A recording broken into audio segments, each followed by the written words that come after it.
Act provided for under Assembly Bill 361 in relations to the proclaimed COVID-19 state of emergency.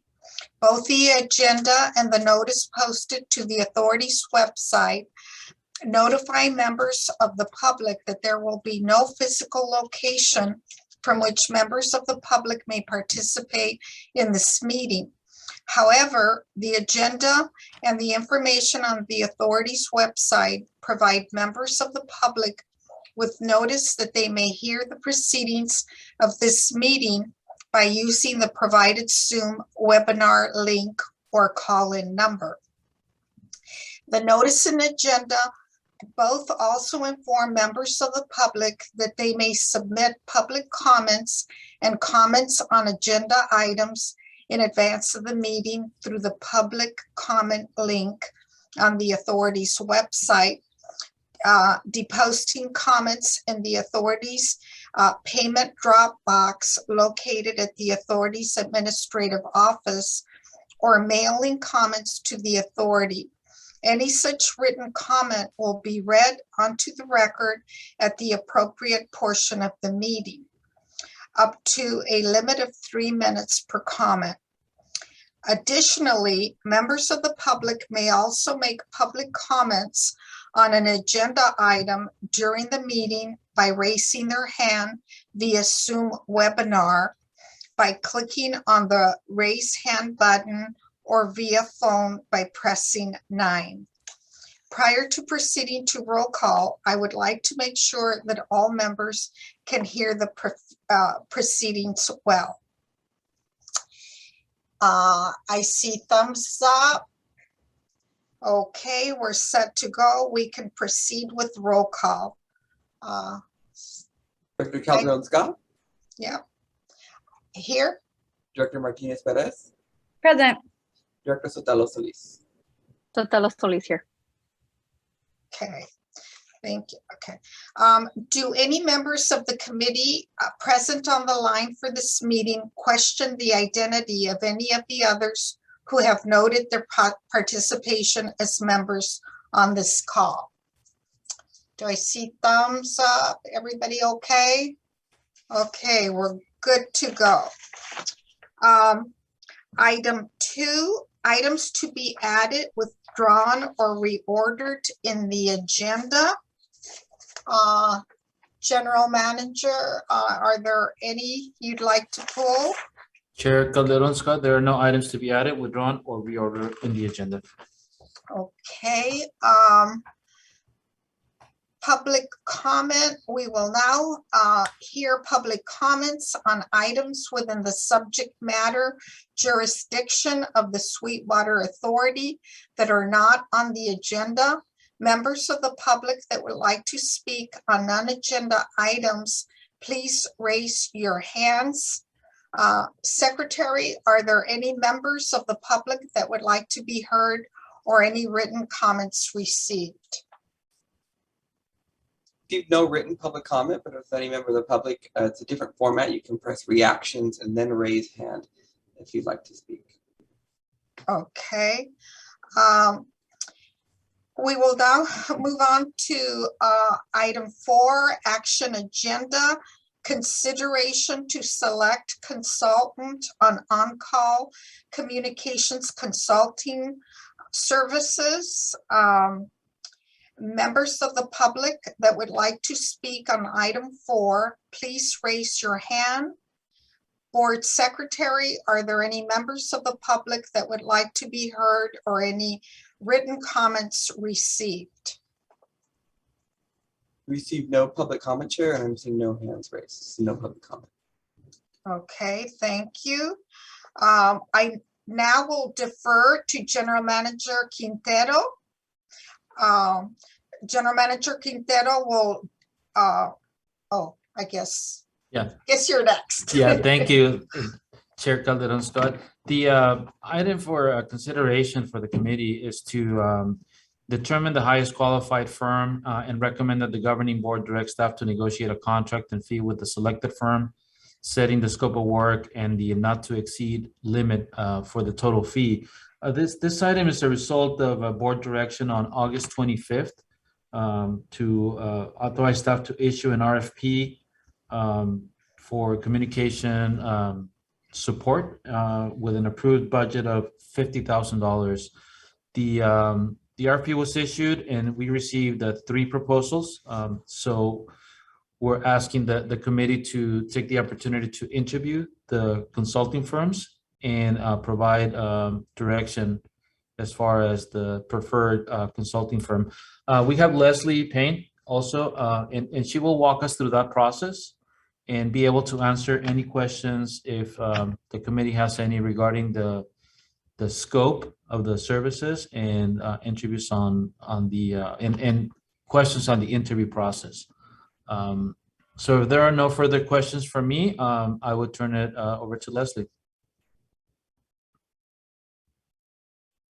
Thank you. Good afternoon, everybody. I'm excited for our interviews today. We have 3 consultants that will be interviewing with us this afternoon. They've all been sent their times and links and information, and Michael will be admitting them into the waiting room for their assigned interview times. As noted on the agenda, the first interview will be conducted at 4:15 with subsequent interviews at 4:55 and 5:35. When they come into the virtual waiting room, or into the meeting, I should say, we'll give them a few minutes to make sure everyone's here, that they have connections, pull up their presentation or PowerPoint, make sure everything's working correctly. And at that point, I will let them know we're going to start a timer for 15 minutes.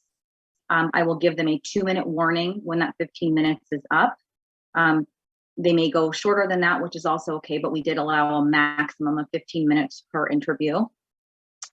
And at that time, we will turn it to some questions. There will be a 15-minute period for question and answers from the board. Those questions were sent over to all of you this morning from Michael. The one thing we need to determine right now is how we're going to break those questions down.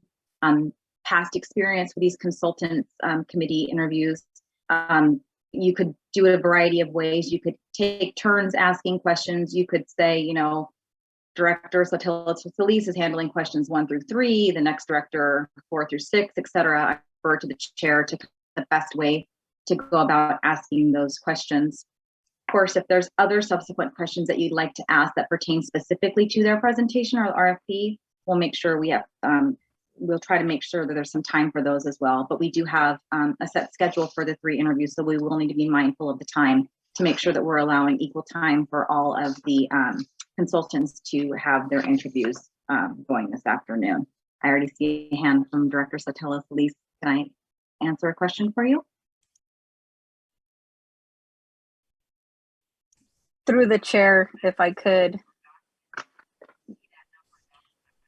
Member Calderon. You're muted, Director Calderon Scott.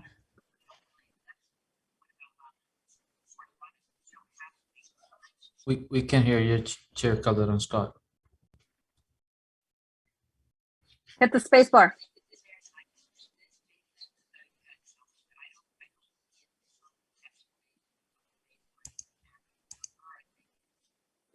Well, I was just going to notify my colleagues. Thank you so much, Chair. We still can't hear you, but I was just wanting to quickly let my colleagues know I have been looking to give some public testimony at the Port of San Diego meeting that started at noon. And the item that is going to be heard should be up within the hour. I'm going to be focused here on the interviews, but I will have to step away for about 10 minutes to make that public testimony because it's live and it's been going on 5 hours for them. So I just wanted to make sure that, you know, when I'm here, I will be, you know, diligent in my focus and the questions. I just want to make sure that all my colleagues, as well as the staff that is present, recognizes that I'm going to have to, and if they're in the middle of the, you know, answering or asking a question, I'll just excuse myself quietly, try not to interrupt their flow. Somebody's leaving. Okay. Yes, you but can I hear just want me to let you now. know. Yes, but Yeah. I just want to let you all know that that's unfortunately my scenario right now. But I'm here right now. Chair, Chair Calderon Scott, can I make a quick remark? Yes, On the questions, what we provided today are guides for the committee to consider. But of course, if there's other questions that the committee members want to consider, by all means, feel free to ask those questions. yeah. I reviewed the questions. There's 9 of them. I said, so we could each take 3. And I thought if we could just keep, they're all good questions. If our other 2 directors concur, I thought we could go, I could start the first question, then Alejandra could have 2, then Paulina 3, and then I would start again and go that route. So Alejandra would have 2, 5, and 8. Paulina would have 3, 6, and 9. And but having the flexibility that depending on how the interviews go, that we could allow for follow-up questions to this. Absolutely. Do you May I, concur? Chair? Yes. So I just feel question number 3, which is tell us why the authority should select you as an on-call communication. I feel like that one's redundant, and especially for time's sake, right? I feel like the entire time should be spent with them making their case. So I think if we remove that question, I'm okay with having 2 and then stepping in if Director Sotelo needs to step out for those 10 minutes. I just feel that I have seen that when we ask this question, it just seems like they just answer everything that they've answered in the past for all their, so I just think better use of our time and their time, that maybe we remove this question if that's okay with you, Direct. I mean, it's an excellent question, but I think the entire interview is answering that question. That's okay. Yeah. Okay, so we would Agreed. eliminate 3, and I didn't catch, did you want to replace 3 with something else in the order, or should we then go? No, I think 8 is good. And then, I mean, if anything, if I get inspired, maybe I'll interject, but I probably not. And I love question 6. And I'm happy. That was a question that I wanted to ask anyway. And number 1, but so I'm okay answering 6 and 9, and then that's okay. I think 8 questions is good. Yeah. All right, so we'll stick to the same schedule, but just drop 3, and then you may pick up a 9th as you think of one, if you Great. think of one. Thank you. Okay, we got that. Okay.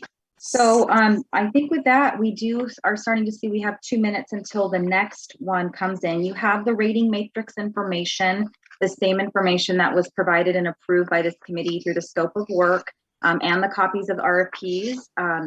So unless there's any additional questions on the process, at the conclusion of the interviews, the committee can take time to discuss. Michael has the names and numbers that will be coming in. So Michael will be admitting everyone into the waiting room in between the times. And I think we're good to go unless there's any other questions I can assist with answering at this time. I just have one last one. As we rank or we're looking to grade or do some type of ranking, I know that, are we doing like 1 to 5, 1 to 100? Are we just doing the ranking as is, or what? How would we want to, where to stop recommending, and then how would we want to? Because I think if we do 1, 2, 3, great, and then we just kind of Do you play want it to by answer? ear. Oops, sorry. Go ahead. Leslie, do you want to answer that question, or on the rating matrix? Well, the rating matrix attachment 1 packet does contain information within the scope that was determined by the committee. So there are 1, 2, 3, 4, 5 areas that are being considered with a total score of 100. And so the rating categories are often then placed to write down the 3, write your information in there. Can you resend me just the ranking, the matrix, just the matrix? I'm not finding it. I got the supplemental documents that Michael sent and a couple other documents, but it's not readily accessible. If you could do that, that'd be awesome. Michael, can you send that, please? Yeah, Michael will send that over to you. No problem. Thank you so much. Sure. And I think, Leslie, at the end, after the interviews, if you could display that sheet also Sure. at the end as a reminder of those categories. Yes, Michael can pull that page up from the packet to display during the conversation at the end. No problem. Okay. Okay. So it is a minute past our time. So we're going to start letting the first group of attendees in so we can get started on the interviews, please. And we'll get started. Thank you all very much.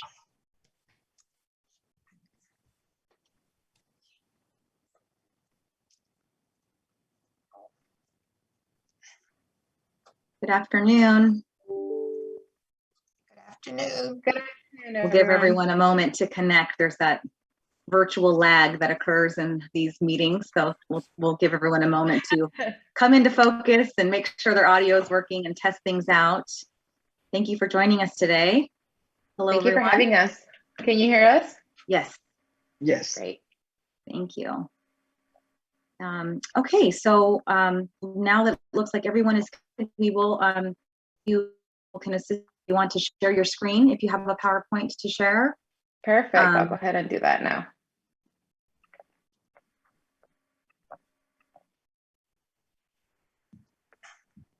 And then I will be setting a timer just to make sure we're staying on track with time. I'll give you a 2-minute warning if close to the end of the 5 minutes coming to conclusion, but other than that, I will interrupt you. So unless you have additional questions in the group, we can go ahead and get started if you're all ready. Perfect. Let's get started. Okay, thank you. So first of all, thank you all for having us here. We're very excited to be talking to you all today. I wanted to go ahead and take a moment for each of us to introduce ourselves. My name is Andrea Cardenas. I'm currently the Director of Communications and Community Engagement for Grassroots Resources. I have been in my role for several years now, but more than anything, the reason why I've taken on this role is because I feel very strongly about the fact that, you know, as a community, as underserved communities, not just Latinos, but our Black communities, our marginalized communities, we are not monoliths. We all have a distinct way to really be engaged to. Even within the Latino communities, our experiences are different. And so I take, for the past 15 years, I have worked closely with community groups and organizations and community leaders and grassroots people to make sure that we are really being culturally competent in the way that we're engaging folks. So next, I would like to introduce Jesus Cardenas.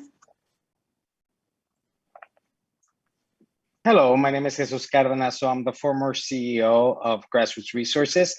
I currently stepped out of that position and now I'm a strategic advisor. I currently work for the city of San Diego. So just wanted to let you guys know that. But partially the initial creation of Grassroots Resources was specifically to address issues in our community and how to target specific groups, like Andrea mentioned, in the language they understand, and not necessarily in the best way that I can describe it for folks that are here from Chula Vista and from South Bay is that we don't communicate to folks in the west side of the 805 the same way we communicate with folks in the east side of the 805, right? There's different cultural relationships they have. So initially the company was created as a community outreach government affairs firm to be able to establish those relationships. And the public relations component, it specifically targets the idea that the way that we communicate to our communities needs to be tailored to our communities. And so that was the foundation. I'm here as an advisor to Andres, obviously going to be the lead, and I want to introduce Juan, who's one of our partners. Hi, my name is Juan Hernandez. I am a partner and the digital director at IVC Media. We are a full stack digital media team. That means that we have all of the capabilities in-house, from running an advertising or media program to the creation of the creative that goes in as part of the programs to the development of website infrastructure. And since my time as a digital consultant, I have focused on sort of bringing in the digital communication to as Andrea said, not only the Latino community, but all underserved communities, because the belief was, when I started doing this about 7 years ago, that we didn't go on social media, that we didn't engage on social media. And what I've tried to prove wrong basically my whole digital career is that we do. We just have to talk to people. It's not only a language translation, I like to say, it's a cultural translation. And it should look like that and feel like that, so that we are talking to them directly. I've done a number of campaigns in the south side of San Diego and in Baja California. So that's the one of the strategic benefits that I bring in to the proposal. So I want to quickly go over some of our experience, just very quickly for Grassroots Resources specifically. We're currently working on a contract with the San Diego County Water Authority, doing specifically this, which is working on culturally competent communications, translation services, and community outreach for the Latino community, right? Something that we're focusing on that is really creating campaigns specifically dedicated to the Latino community, rather than grabbing campaigns that have already been designated or created for everyone else and translating, right? Because once your audience is built in, you're already not making it culturally competent, and so that's something that is very critical when we're trying to communicate a lot of these messaging points. And so we're partnering with Katz and Associates to provide that input and that component of it. Another organization that we are working with is the San Diego Housing Coalition, in which we're doing a lot of that same work, making sure that we're surveying the community, engaging folks, and really meeting people where they're at. The community we tend to see as we have to create programs and they have to come to them. But really what we've learned over the years, right, is that we really need to work with the community to create the programs that they need. And so with Housing Coalition, we have created a survey, a really comprehensive countywide survey, done the community outreach for it, and did a lot of coalition building with nonprofits and health service providers to really get to the nitty gritty of what it is that the Latino community, as well as the community at large, is really looking for when it comes to their housing needs. And finally, a project that we worked in the past was the Dia de Asesoría Financiera. And that was in partnership with the Mexican consulate and a lot of Mexican government agencies, as well as with Casa Familiar and Dreams for Change, which are both two nonprofits that work in the community. And what we were working there is, again, culturally competent communications, really working and focusing on that bilingual and bicultural component, and doing a lot of financial education seminars and outreach in a way that resonated with the community, right? And that's something that is very specific to how we address the situation. It wasn't, again, it's not about translating the material, it's about creating the material for the community that we're trying to reach. Juan, would you like to discuss this one? Yeah, I thought a very relevant project that we just finished doing was our work for the San Diego Unified School District. When we started working for San Diego Unified about a year ago, I remember being very surprised. They told me, well, as part of our group, our main audience, our objective audience, they all speak, 50% of them speak Spanish. And I was like, okay, so are you creating content for them separately, or are you doing it? No, we just translate everything that we do in English. And we're trying to get them, at the time we were doing the Level Up San Diego, it was the summer program. We were signing people up for it, and they weren't doing too hot with Latinos, not surprisingly. So what we did is we revamped the whole campaign. We started creating the same amount of material that we were doing in English. We were doing it in Spanish with a different creative twist geared towards the audience. The one that we're showing here is the one that we just finished. And it was basically the all-in 100% campaign. The school district wanted to communicate. There was no clear objective like the Level Up that I mentioned. We weren't looking for signups. We were basically looking for brand awareness. The school was very proud to communicate all of the investments, the most they've ever spent per student, that they were doing it to come back from what was a very difficult year with COVID, and that they were investing in laptops, in programs, in social and emotional health programs because of the hard year that we had. So we wanted that to communicate it with a little bit of positivity. And we built a whole digital program. We built their website where they're trying to get new signups. We created the video, we did the graphics, and we are slated this week to come out with the program. And we're gonna do it in a combination of internet connected TV, where we're only targeting the parents of the kids directly on their, what we call the big screen, and then following up with a pre-roll program and a little bit of social media. So just to go type a little bit into what our vision is for Sweetwater Authority and how we see that we can really make an impact with our community.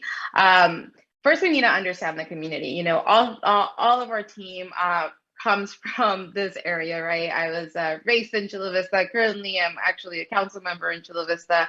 And the rest of our team, we're all bilingual, bicultural. A lot of us are binational, right?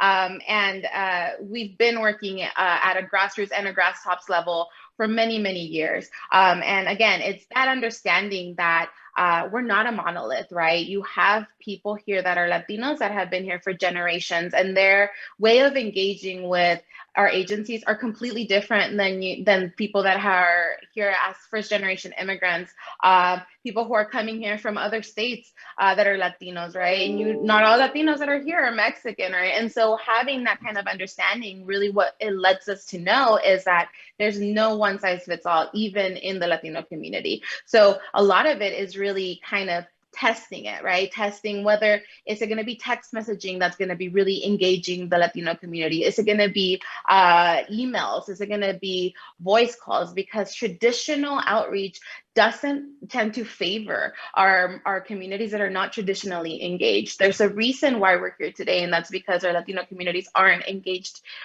frequently, right? And we want to make sure that the community has an input and they are a part of the process of how they're getting engaged. We can't assume what they need or what they're looking for if we're not working with them. And so that really goes into, again, cultural competence and how are we going to go into understanding what they want if we're not constantly engaging with them, constantly working with other organizations to give increased access to the information and to the programs that are offered by Sweetwater Authority, right? I mean, the fact that there's access to open space, there's fishing, that there's all this hiking trails that are available through Sweetwater Authority that people don't really know, they don't take advantage of in our community, right? And at a time where we're still going through a pandemic, where open space is so sought after and not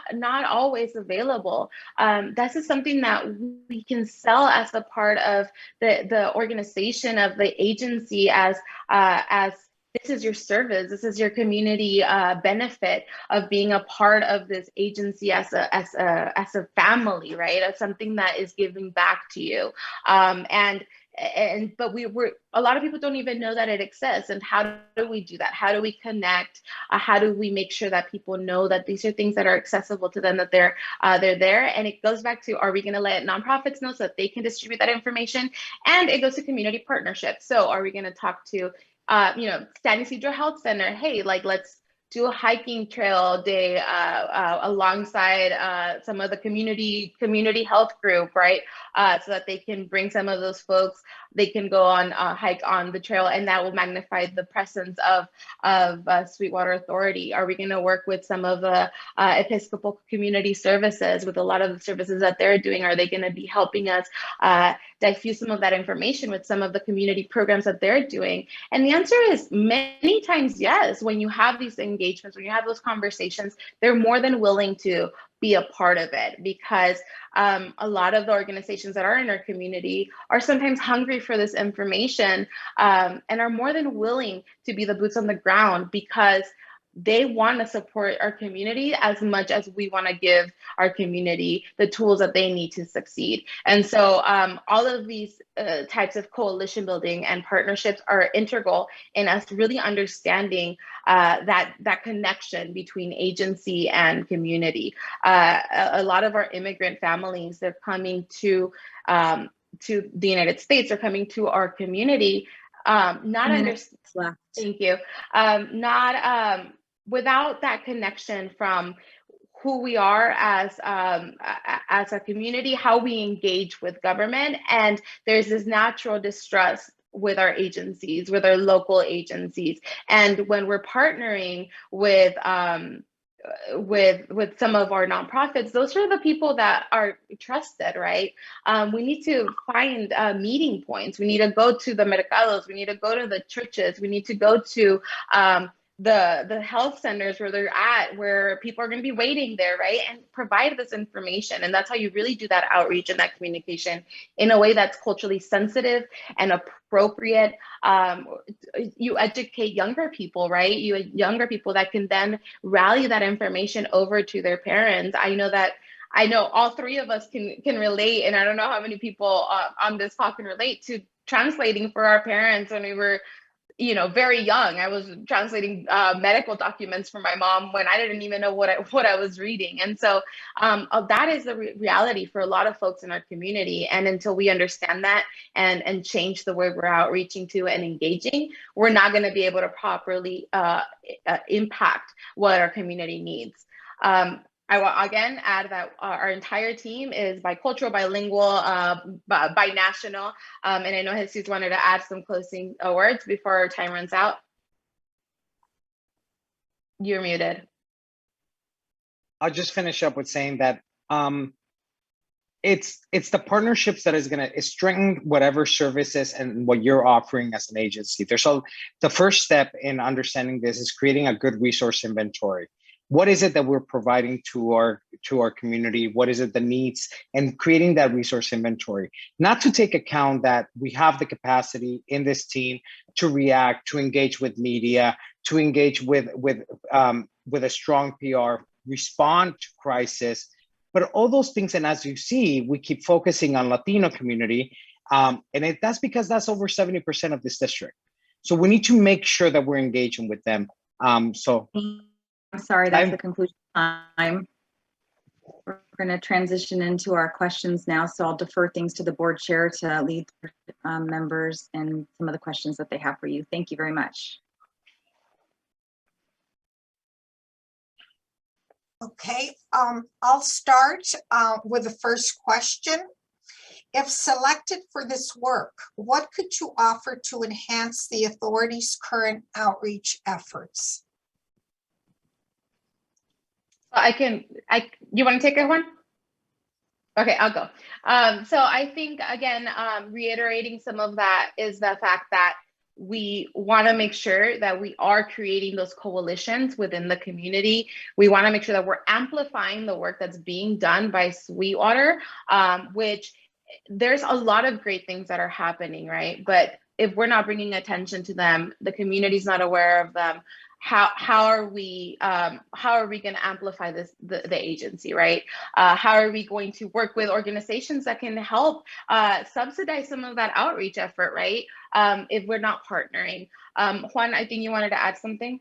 Yeah, to your point, Andrea, I think it's storytelling. We want to do a number of storytelling. We have the stories, we have to tell them. We don't just want to be an agency that shows up with a bill every month. We've got a lot of good things that we're doing. Andrea mentioned a number of them. Let's communicate it to the people, especially the low-hanging fruit, right? I mean, yeah, we are coming out of a pandemic. People are appreciating nature and other facets of that water actually helps or entails a lot more now. So let's start telling that story in a way that is going to work through the channels that we know and can prove will work. Okay. Alejandra for director. Okay, go ahead. Thank you so much. I have question number 2. This RFP includes emergency and/or crisis communications. Please describe your emergency support process and how you would handle a public relations crisis. I'll take that one. Assessment. That's the #1 response to a crisis. Measure out what the crisis is, measure out who it's affecting, what percentage, as an agency, what percentage of the population that you represent, how much is it affecting? Prime example, that we just had happen with San Diego Unified is we had built that campaign that I mentioned a few minutes ago, and all of a sudden they wanted to stop it. Why? Because the board had voted for vaccination, right? So they had voted for vaccination for all the staff members and for kids who were 16 or older. They started seeing all of the backlash online.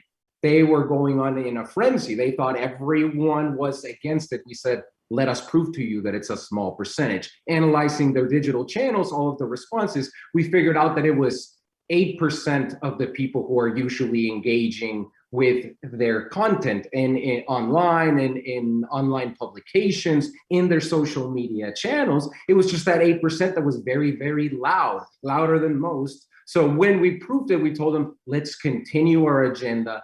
Part of our agenda was to show certain doctors talking about the recommendations, because it wasn't like the school district came up with those recommendations. So we had to validate the rules that we were following by using these doctors and their approval of the recommendations. So number one, assessment and strategize, and then execute. Thank you. Okay. What do you know about Sweetwater Authority service area and customers, and how would you uniquely tailor your outreach methods to best serve our community? I know you covered quite a bit of that in your presentation, but if you could enhance further. Sure. Jesus, do you want to take it or should I? Okay. Look, we were all raised here, right? We've all worked, lived, played, gone to school in this area. We are people who are deeply seated and rooted in South Bay, and we're part of your demographic, right? As I mentioned in our presentation, we are all strong believers in we cannot serve a community without understanding the community. We cannot make assumptions about what the community needs, what the community wants. For many, many years, agencies, either government or whatnot, we've operated, and I say we because it's not your agency, it's a lot of agencies, under this lens of if we don't know what the problem is because the community is not telling us, or if or we're doing this program and nobody's using it, so we're not gonna do it anymore, then that's the norm and that's the way it should happen. But the reality is that if we're not doing the other part of it, if we're not going to the community and figuring out what their needs are, where they're standing, where they're at, then we're not really doing the work, right? We're not really doing that second layer of it. When we're talking about engagement, like, is it going to be a phone call that's going to be the best way to let somebody know that there's going to be a water shut off? Is it going to be a text message? Is it going to be a Facebook notification?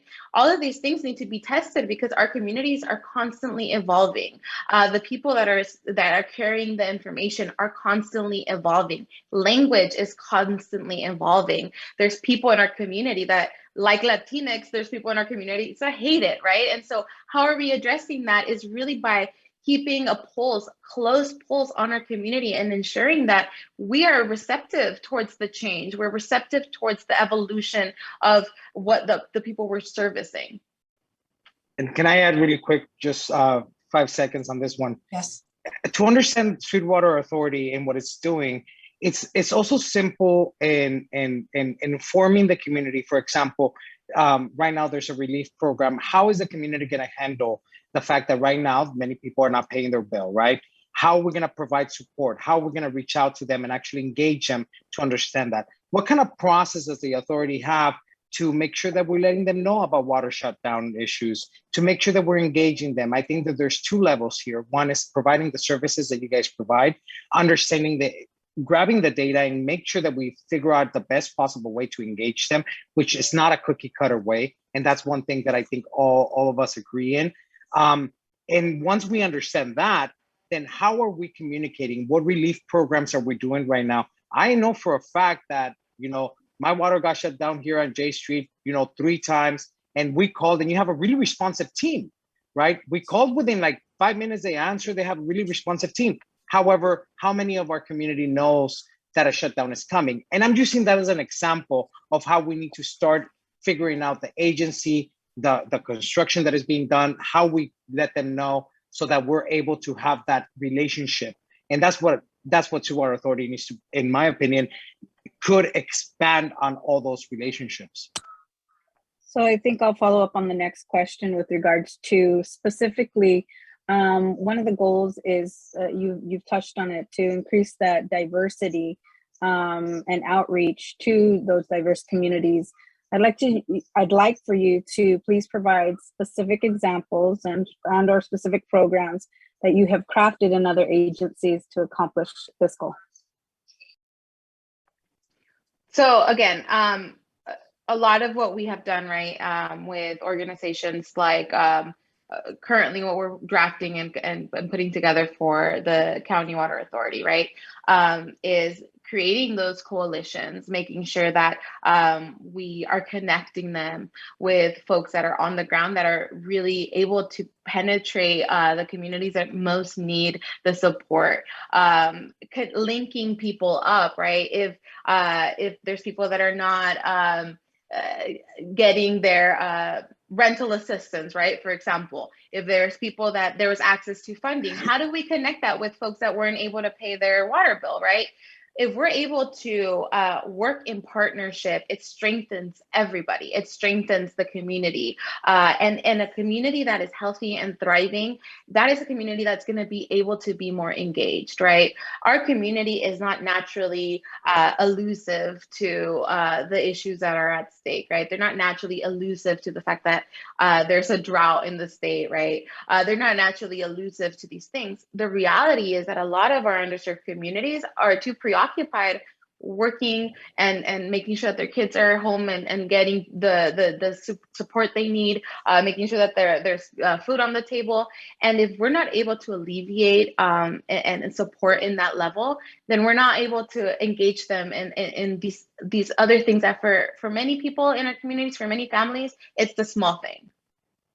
And to add to that, Andrea, and I Thank hate you. to keep using San Diego Unified School District as an example because we've done work for California American Water, for the San Diego Water Authority, but for Level Up, San Diego Unified has been very open about allowing us to use our capabilities to reach those people. So one of the things that we did for Level Up, the primary objective, we were doing summer camps, the biggest summer camp San Diego Unified has ever done. But we knew that if we put it out there, it was going to be the kids in La Jolla and in the north who were going to take advantage because of the, whatever it may be, the sophistication up there, because they're more in line with the communications. But we were, let's go for the other people. So what did we do? We got the 25th percentile of what they considered low income, most of them south of the 8. We uploaded it. Well, we matched it to commercial data, then we uploaded it into all the platforms that we were using, and we targeted those 25th percentile with these programs, and we managed to get about 5,500 of the first signups, giving them priority to have the first option to get in the summer programs before the rest of San Diego went. Overall, it was a very successful program. Thank you. Okay, I'm up next. Thank you so much. So one of the questions that I have here is, tell us about a successful campaign that you led. And I know you've mentioned some of them, but I guess specifically what made it so successful in your eyes? Look, I'll go back to the same thing. It's partnership, it's coalitions, it's making sure that we have a pulse on the community. It's the constant communication with the people that we're trying to engage, the quick response if something is not working. When we're talking about crisis management, right, it's the same thing when we're doing communications. If we see like, okay, this is not something that is engaging, then you have to change it quickly. And that process is what makes it successful in any of the campaigns that we've worked on, in any of the projects that we've worked in. It narrows down to that. Working with South Bay Community Services or Chicano Federation, all of these agencies that are doing a lot of this work on the ground and getting some of their input prior to implementing, some of the campaigns in their localities, right? Because they have some more of that nitty gritty knowledge because they have the boots in the ground every day, right? Talking to schools, talking to churches, all of these different groups that have an insight on how our communities are operating on a day-to-day level.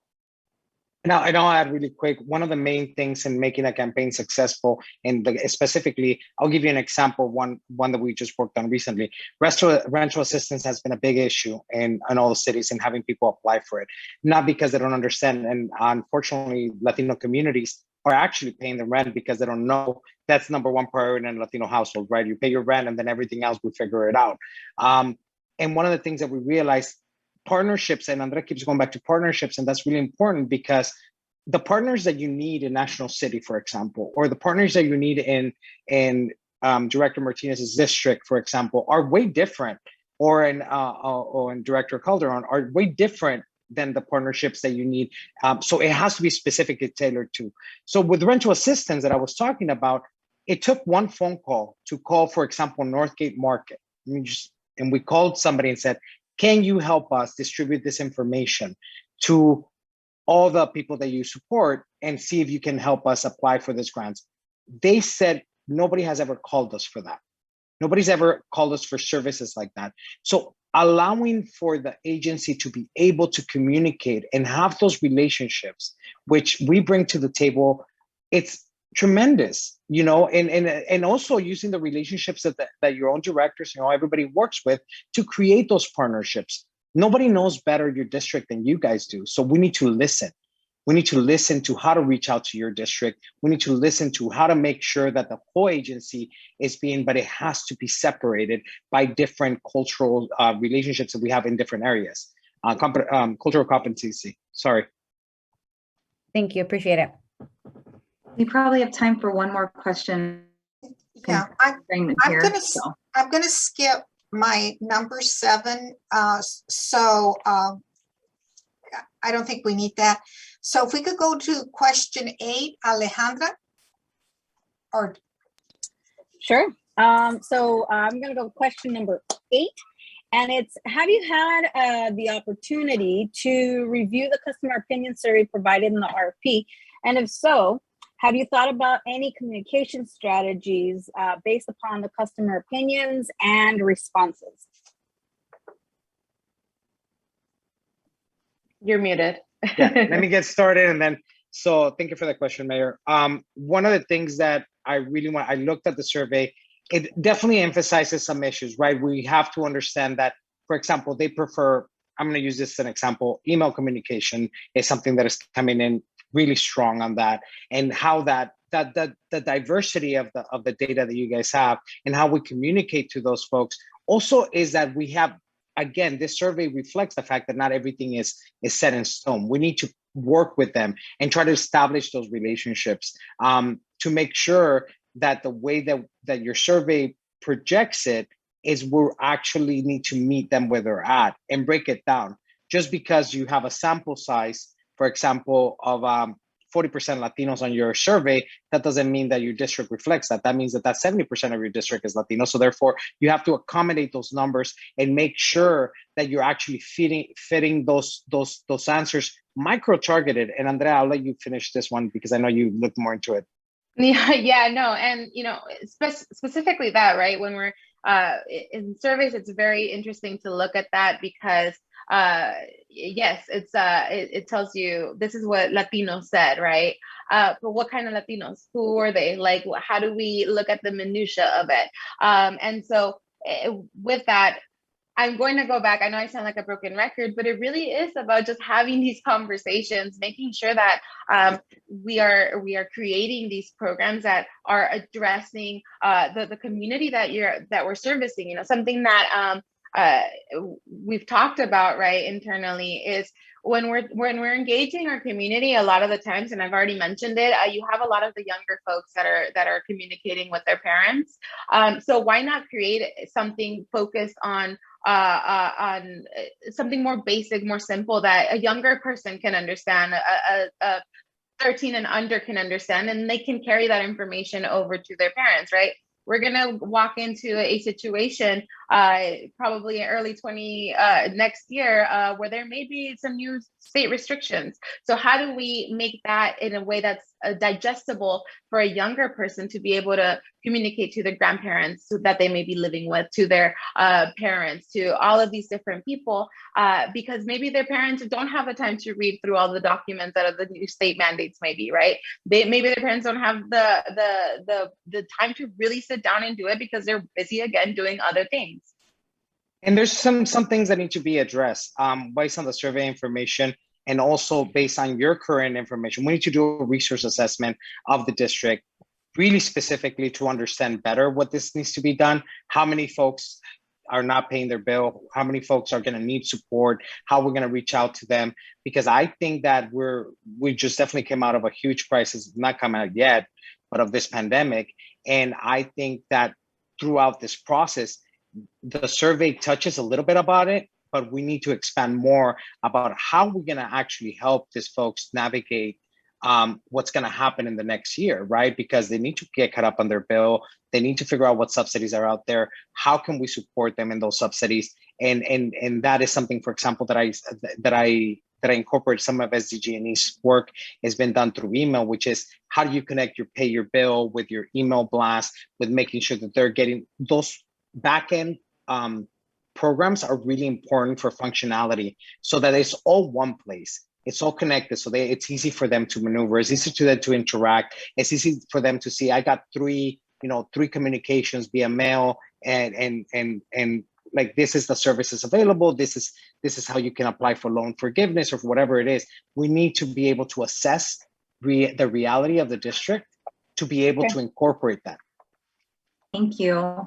Great. I know that we're getting short on time. I just want to say thank you for your answer, and send it back to the chair. Okay, I think this concludes the interview, right, Leslie? Yes, thank you. Appreciate your time. Thank you for joining us today. Thank you all so much. Thank you. Enjoy the rest of your evening. Thank you. You too. Have a great day.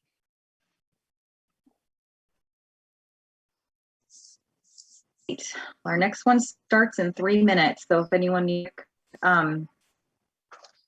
use the restroom or grab a quick cup of water, we'll get started at our next interview. I'm going to this time make sure I say at the end, now we're starting the 15 minutes of Q&A, just so we know. I felt bad cutting in, so I'm going to add into the introduction for this next group that I'm going to use my timer twice. So okay. Just to make sure we're clear on expectations. Okay, I know. I just want to. Yeah, no, I feel bad. I know people are trying to explain things. Okay, I will.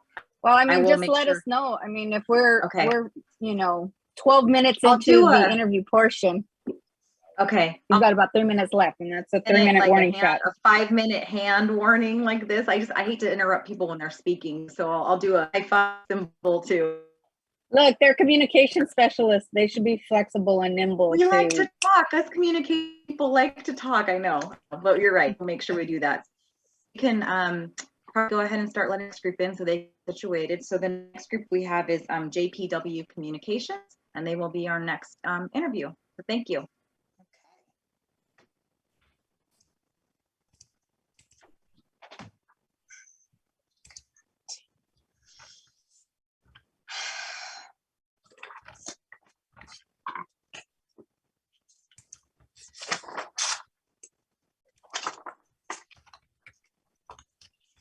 Good. Well, it's actually almost evening, afternoon for a few. Thank you for joining us today. It looks like everyone is connected. Want to check your audio real quick to make sure everyone has audio connectivity, and you're welcome to start sharing your screen and make sure everybody's up and running here to get started with our interview in a minute. I just want to give you a heads up, setting a timer. I'm timekeeping interviews today, so you have 15 minutes, and for the question and answer with the governing board. 2-minute warning at the presentation mark.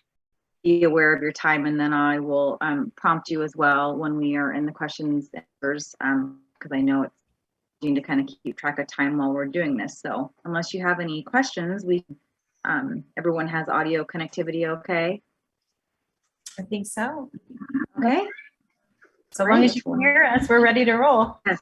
Yes, we'll go ahead and get started with the time, and you can start your presentation. Thank you this evening. Great. Thanks so much, Leslie. It's great to be here this afternoon. Thanks for having us. My name is Jenny Wendell, and I'm the founder and president of JPW Communications. As you know, we're a full service marketing and communications firm that was developed really specifically to serve the public sector, and we'll talk about how that came to be in just a moment. But before we get started, I wanted to introduce my colleagues that are here with me today. I have Suzanne Bankhead, our Vice President of Public Engagement, and Rebecca Balancier, our Vice President of Creative Strategy.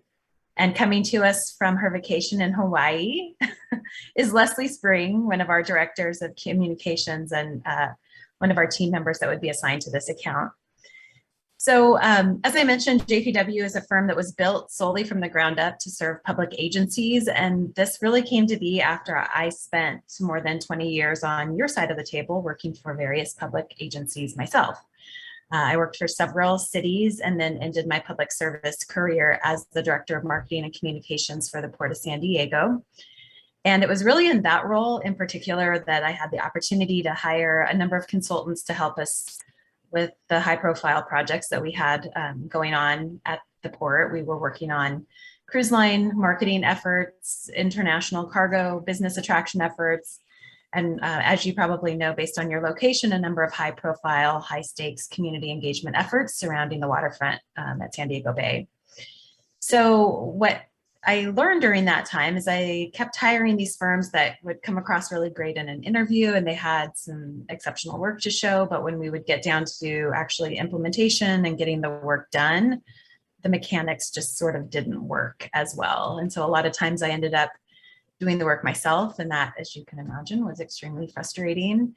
And after doing this more than one or two occasions, I thought, gee, maybe I can do a better job with an agency that was built, as our tagline says, from government for government. So in 2015, I set out to create that agency, an agency that could come in, understand the dynamics and complexities of local government and water districts and school districts, and be fluent in things like the alphabet soup that we often find ourselves speaking in, and truly just hit the ground running with solutions that work and make a difference. But we didn't want to just understand government. We wanted to take it one step further, and we wanted to provide government with really a next level creative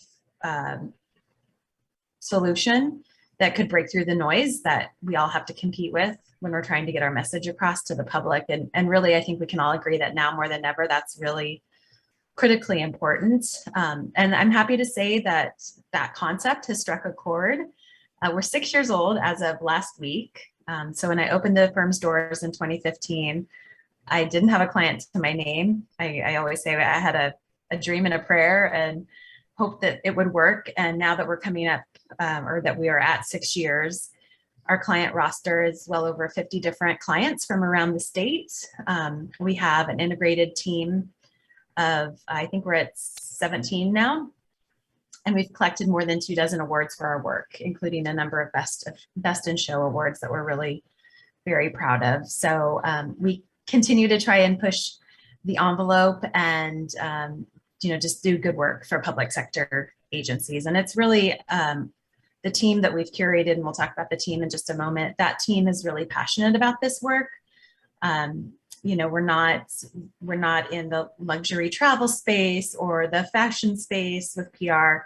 We are all in public service because it's meaningful to us and we feel a strong connection to that work. So that's another really important component of JPW. And just to sort of tie a bow around all of this, our company vision statement is to empower government to rethink communications in a fresh, dynamic, and compelling way, leading to greater trust with the public and transforming communities. And that's really, that's the foundation that we do all of our work from. And quite honestly, on the heels of the almost 2 years that we've all been living through, I think we can, say without a shadow of a doubt that communications and outreach and engagement is more important than ever. So we're honored to help make that happen with the agencies that we serve. So if you want to advance that slide, just real quick to kind of expand on our capabilities. As I mentioned, we are a full service agency. So we do everything from crafting the big picture, the strategy, to setting the narrative, the key messages, the storytelling, setting that creative. As I mentioned, we have a very high bar for the creative that we put out from our agency, and then delivering on all aspects of that plan. So a lot of our agencies that we serve will use us just for the strategy, and then they take it in-house and manage it themselves because they have a team that can do that. We have other agencies that we serve as really an extension of their team, and we handle everything from strategy all the way through implementation and evaluation. So we're really scalable, which I think is another benefit that our clients are finding with our model.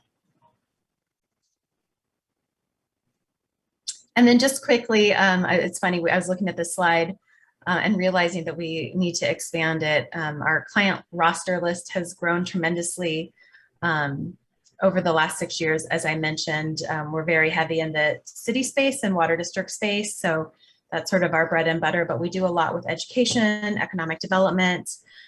We do some city travel and tourism. And really, like I said, keep that focus in the public sector. That's really our niche, and that's the area that we love to serve. So this is just a quick snapshot of some of the agencies that we're currently working with. And while you'd have access to our whole team here at JPW, this is the team that we're proposing to work on your account. We know that it's often difficult for water agencies to show their value to their customers. Most of the time, you're seen as invisible until something goes wrong or there's some conservation or behavior change needed. And so this team was really hand curated for their expertise engaging diverse audiences and water districts throughout California. And then just briefly, I'll touch on our general process at JPW. This is sort of that bread and butter that Jenny mentioned. We follow this for everything. It's that 5-phase plan, and it's based on working in-house with agencies just like Sweetwater. We feel that this process is proven, it's best in class, and we would imply this to your engagement. And really just to underscore here the importance of research and understanding who our audiences are with any given campaign or outreach strategy. And so again, we always recommend starting there, preparing a strategy, program of work to support that strategy, and then implementing and really hitting the button on whether that's a marketing campaign or outreach process. And then the last, that last bullet there, equally important to the research, is evaluation. And while it's at the end, we recommend throughout the campaign or outreach that we're engaging with the community and with your customers that we're always looking at ways to measure what we're doing to see if it's successful, and then taking that information in and figuring out where we need to tweak things, where do we need to adjust to be more meaningful, more successful in that engagement. And because we know that there's no silver bullet when it comes to communications, we can't simply reach all our audiences with just one traditional outreach approach. We know you're looking for a partner who understands diverse audiences and how to reach those harder to engage audiences in your service area. So we wanted to share just some expertise that we have on our team with bilingual team members that are experienced with multicultural outreach, which we know goes beyond just simple translation.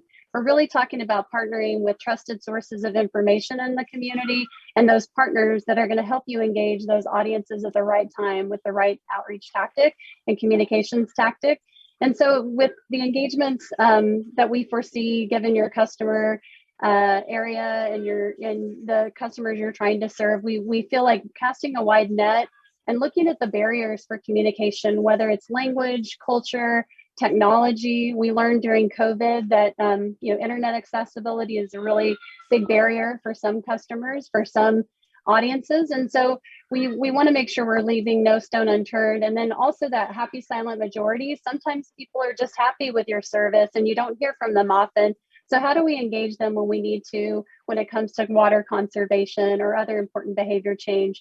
And just to quickly highlight, what we worked on with the Long Beach Water Department is we were developing a communications plan for them. And so, of course, right in the middle of COVID, we had, you know, our banner effort with the harder to reach audiences in Long Beach, a very diverse community with focus groups and intercept surveys with those harder to reach audiences. And we had to hang up that vision because of COVID and really pivot our outreach strategy and communication strategy there. And so we were able to partner with the city's Office of Equity to partner with those trusted sources of information in the community, including the Cambodian Association of America and Hispanic Chamber and Hispanic Apartment Association, to make sure that we got the input that we needed from those audiences. And then we're planning on doing a community engagement exercise with those customers to make sure that we still hear from them as we move into implementation of that communications plan.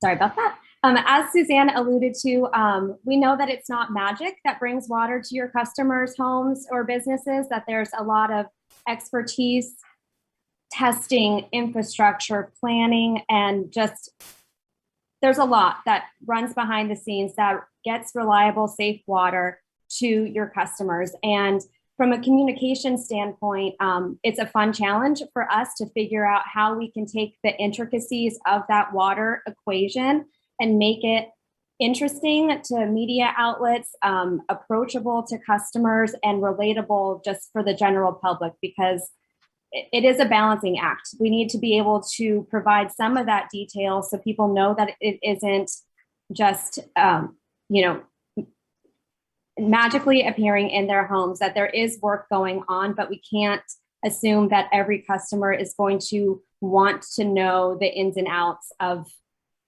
your, you know, of the water delivery system. So there's that component. And then we also recognize that there are evolving regulations. There's changing behavior asks that come up, with conservation being a big one right now. And we certainly know that every water agency that we work with has a unique water portfolio with sources coming from different places. And so I think that that's just something that we are excited to learn more about from your agency, and something that we bring to the table here as well. And then we just wanted to walk you through a few case studies just very quickly, because these were included in the in our proposal, but we wanted to focus on Western up first. And we were tasked with developing a strategic communications plan for them that actually started out as a customer service initiative on the heels of a rate adjustment process that they went through. They knew that there was a disconnect between what they thought that they were saying to customers and what customers were actually taking away from that outreach. And so we developed a very comprehensive plan for them that was deeply steeped in research, and that included multicultural focus groups, one-on-ones with their directors, a very comprehensive survey. And so based on that research, we've been able to develop a plan for them that they have been implementing. And so we were able to help them shift some cultural legacy things in their organization. And then I can maybe skip past this one, Suzanne, just to get to some of the later ones, but I'll just tie up that we've done a lot of work for Western, including some construction outreach in all sorts of different projects that they've been undertaking. And I'll toss it to Rebecca. Unmute, there we go. So this is another case study that we did for Zone 7 up in the Bay Area in Alameda County. And this was to build some ownership of water outreach. The campaign is very much designed to provide tips all the way through. So these are geared towards making sure that there's a series of videos that actually walks people through how to save water, not just telling them to conserve water, but showing them how to put mulch in their yard, how to check the sprinkler heads, how to do a variety of things for fixing leaks, for outdoor savings, and then the next phase will be indoor savings. And this infographic is an example of making sure that we are building a sense of urgency along with that process, so that we're also hitting that, that more emergency side of this equation. We can go ahead and move forward. This is something that you may recognize from your own backyard. We worked with the city of Chula Vista on a campaign to help with economic recovery. Given the cultural makeup of the area, we really focused on making sure that we were showcasing a very diverse audience that was aligned, not only in the people that we were showing, but also in the businesses that we were showcasing being owned by diverse audiences, and then finally translating those materials and having the mayor speak in Spanish on some of those videos so that we had a nice balance. When we launched the campaign, we did very active outreach to the Spanish language media, and we got incredible coverage with this campaign that was all really designed from the beginning, built into the strategy and into the art itself. This idea of focusing on all of the audiences that are in the city. Thank you. I'm sorry, that's the conclusion of the 15 minutes. So we're going to transition now into the question and answers. We have some questions that the directors are using.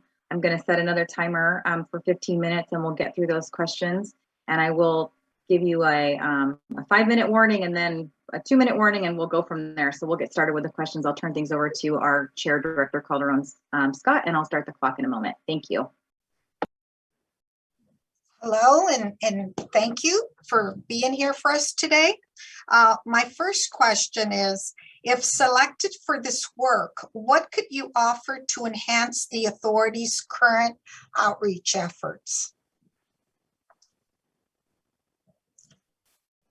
I'm going to play quarterback here for the team, and I'm going to toss that over to Suzanne, who is our outreach guru, and I think she can speak to that for our team. Yes, thank you. And I'm so sorry. There's some kids outside next door, not my kids for once, that are screaming. So everyone's okay if you're alarmed by what you hear, but my apologies for that. But yeah, I think in this day and age, especially what we talked about with water agencies and just how difficult it is sometimes for them to know who you are. We found a lot of success. Some of those projects that Leslie highlighted in those case studies she quickly went through, is really giving a water agency a personality and showing the people that are out there every single day working hard to keep the water on. And I know for me and my family, the more we were home, the more I appreciated when the toilet flushed properly, when I could make some water, boil some water on the stovetop for, I think, 100 boxes of mac and cheese that we went through in the pandemic. But the point is, like, just really underscoring the valuable work that's being done when the public doesn't really think about it. And so I think it's really important to let them know who you are and to become a known and trusted commodity in the community. And then I think on the other side, anytime we're engaging them, to really show that personality, the human side. I think you guys have already done a really nice job with that, showing your team that's out there and the crews that are out there working every day and underscoring that work that they're doing that's so important. And so I think a lot of it's just giving those public projects a personality too. Mm-hmm. Thank you. Mayor. Okay, I will go with question number 2. Thank you so much, Chair. I will go with, so this RP includes emergency and/or crisis communication services. Please describe your emergency support process and how would you handle a public relations crisis? I can take that one if that's okay.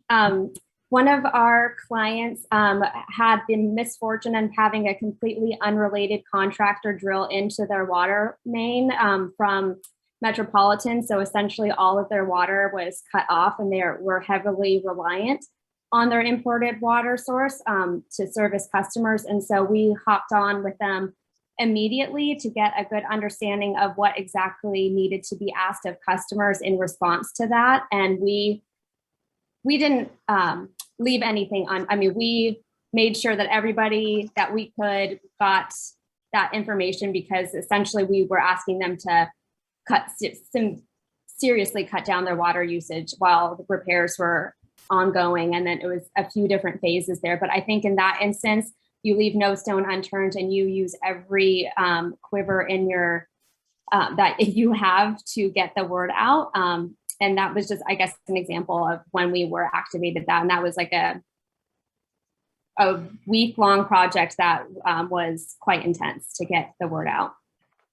And I'll just camp onto that real quick if I can. Just that this team, as I mentioned, being from government for government, many of us have been through all the different trainings at the California Specialized Training Institute in public crisis communication response. Many of us have worked crises within our agencies that we've served in the past.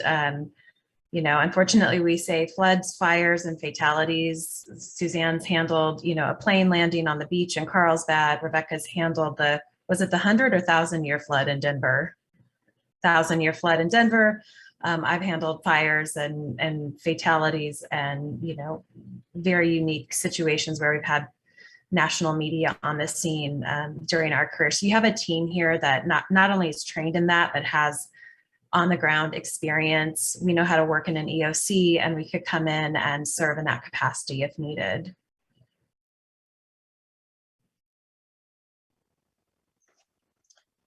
Okay, I will ask the next question.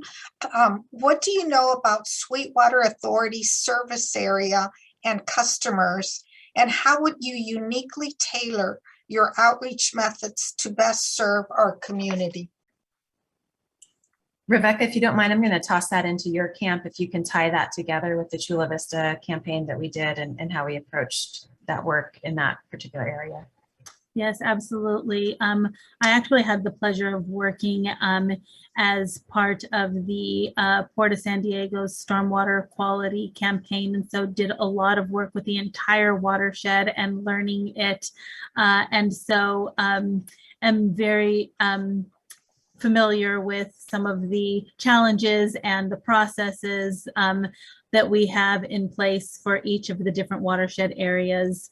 And I also did a lot of work with the city of Chula Vista, looking at the changing demographics of the area as one of the member cities of the port as well. We did a lot of tailoring to the different types of communities that were around the bay and down into Imperial Beach. And so I think that one of the things that we pride ourselves on is starting with looking at your target audience and then figuring out what they need to hear from you, making sure that we're setting up opportunities for input, for feedback, doing some listening in the community, understanding what those perceptions are by different community members, looking for segmentation opportunities.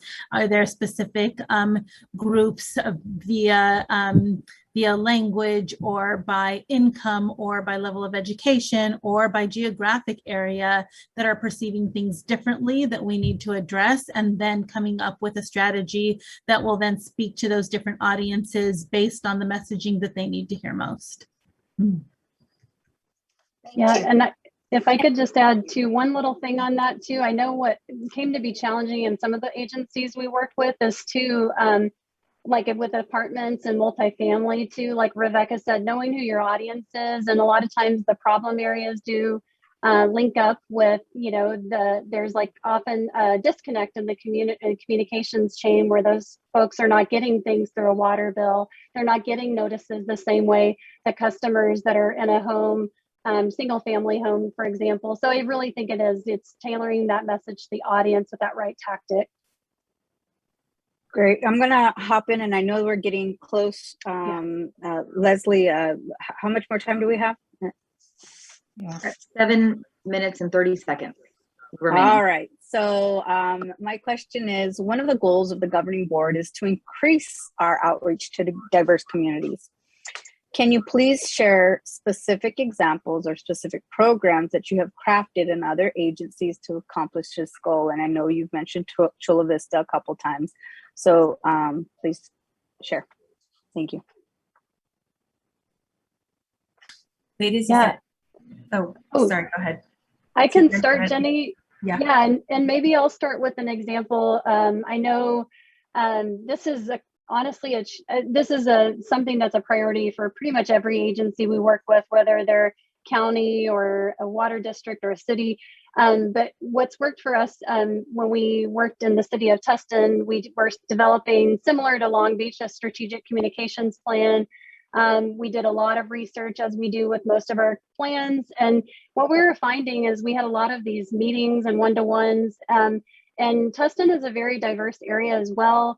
based on the demographics, we just were not seeing the representation of the community in those one-to-ones. I think we did 25 of those over the course of the plan development process. And so we just had to pivot that approach completely to bring all the voices to the table. We went out through food distribution events. We went out and talked to a lot of the Spanish speakers in the community. We tried to hold a focus group at a local family youth center, but that didn't yield a lot of participants. So again, we went out to where we knew folks would be waiting with a trusted source of information and a provider of a service.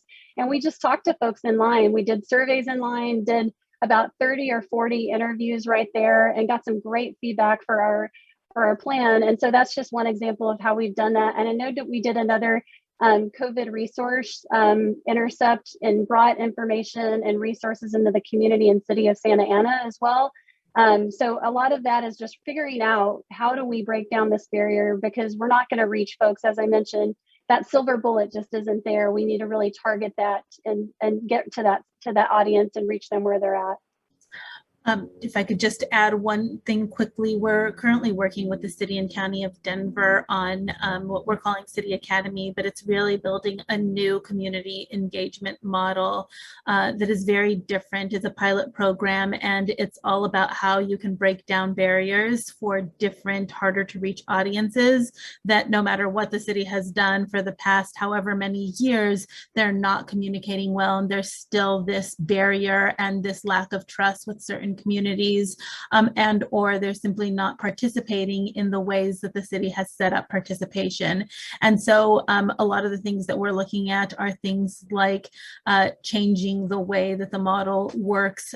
For example, if we know that only a certain demographic is attending city town hall meetings, not simply hosting meetings. And we're really finding that partnering with the NGO community and the nonprofit community and aligning ourselves with people who do have the trust of the community is one of the best ways to infiltrate some of the communities that are simply not willing to engage with the city directly, but that do have trust in those local organizations with all of the community credibility.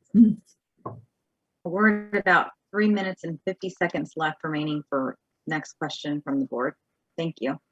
Hi, that's me. I'm going to deviate a little bit from this question. So, we've heard about the campaigns that you've been successful in, but one of the things that you talked about is the way that you've interacted with the community. And I'm noticing here that you mentioned that you were talking to Spanish speakers or people, that one of your goals is to know who you're dealing with, right? So I'm noticing here part of your group, I think you have 2 Spanish speakers. So, and you did mention that you were going, to local Spanish media, but I guess, what is something more, I guess, in the thick of it? How do you navigate dealing with a community that you might not be able, to fully communicate with, or how have you handled that before? And how would you do that here? I think that you're right. It's not just about language at all. It's really about understanding what the community is comfortable with, who they trust. So really doing the research to figure out who the community trusts and what are the different areas of the community, because it's not just Spanish speaking. It may be English speaking Latinos who are really not comfortable and don't have the same level of trust, right? It could be also Filipino audiences, it could be Vietnamese audiences. There's really a variety of different audiences in the community that we need to engage with. And so the first thing is identifying the audiences, segmenting is what we call it, but really identifying all of the different audiences and then researching what works best for each individual audience. And that's usually about figuring out who they trust and what the barriers are for them trusting the government organizations. So what experiences have they had? What's not working for them? What are the obstacles to them having that engagement? And then really tackling each individually. And it takes time and effort to do that research, but it's very well worth it to make sure that we are speaking to different audiences in a way that they can actually hear and understand and trust that message. All right, I'm going to follow up. So you found that your firm has been successful in, researching, but then actually the implementation of reaching those communities that you might as a group not identify with. Just have 1 minute left, so just giving you a heads up. Thanks. Somebody want to give an example? Yeah, I would say on a couple of our outreach programs where there is that implementation, that through line, like you said, all the way from research to the implementation, we, again, like Rev said, if you do the work to figure out what are the barriers, like, well, first, who are we trying to reach? What are the barriers that are standing in the way of us communicating and breaking through? If you do that early in the process, that's been our tried and true, is just going back again and again to those trusted sources of information, providing information, bringing them to the table at the right milestones in the campaign. And then, again, being able to build that in is almost like that sub audience group. And I think if you're doing it right, you don't just have one, you have several, right? Because it's going to be a totally different approach, as you mentioned, with languages, with maybe internet is a whole nother challenge, even accessibility, I think, mobility. All of those things are things we'd really create those targeted lists for and engage them time and time again. Perfect. Thank you. Chair? Does this conclude our interview, Leslie? We're out of time. Yeah, we have about 9 seconds left, so I think we're good. Good job wrapping it up with that minute. Thank you, team. Well, thank you so much. I appreciate your time. We look forward to hearing from you. Thank you. All right. Take care. Bye. Thank you, Have a guys. good night. Thank you. Thank you.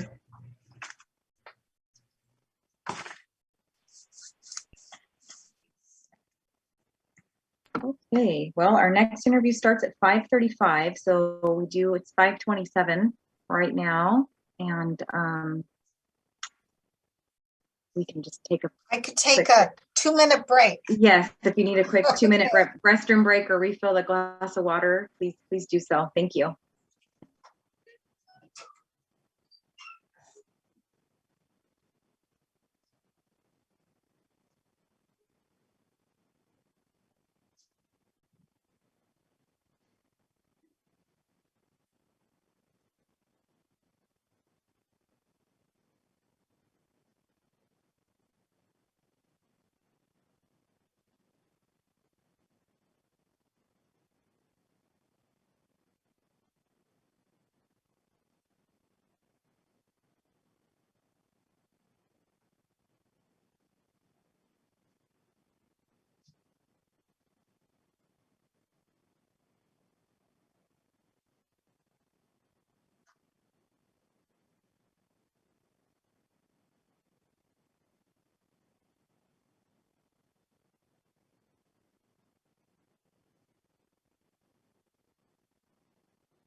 Okay.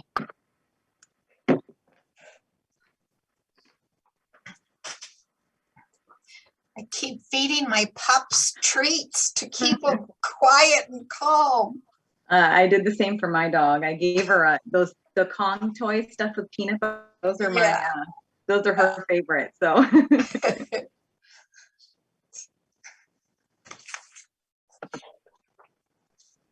Chair, I hope it's okay that I deviated a little on that question.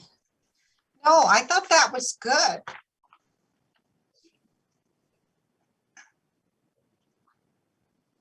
And thank you for, I'm assuming, Michael, for putting this, textbook together. I appreciate it.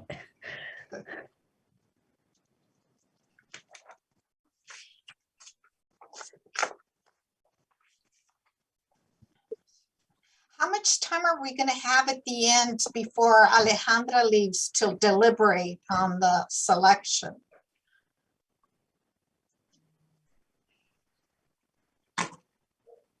I didn't think she was gonna, I thought she was gonna step out to speak and then come back. no? I'm back. I'm Did you here. do your public opinion piece thing? Not yet. Oh man. They're still on another item, so we'll see how that goes.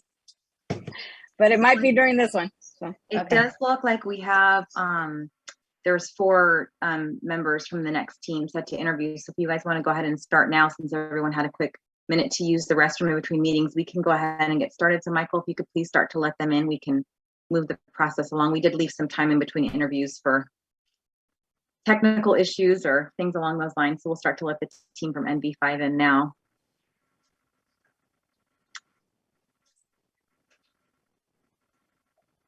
Good evening. Hello, everybody.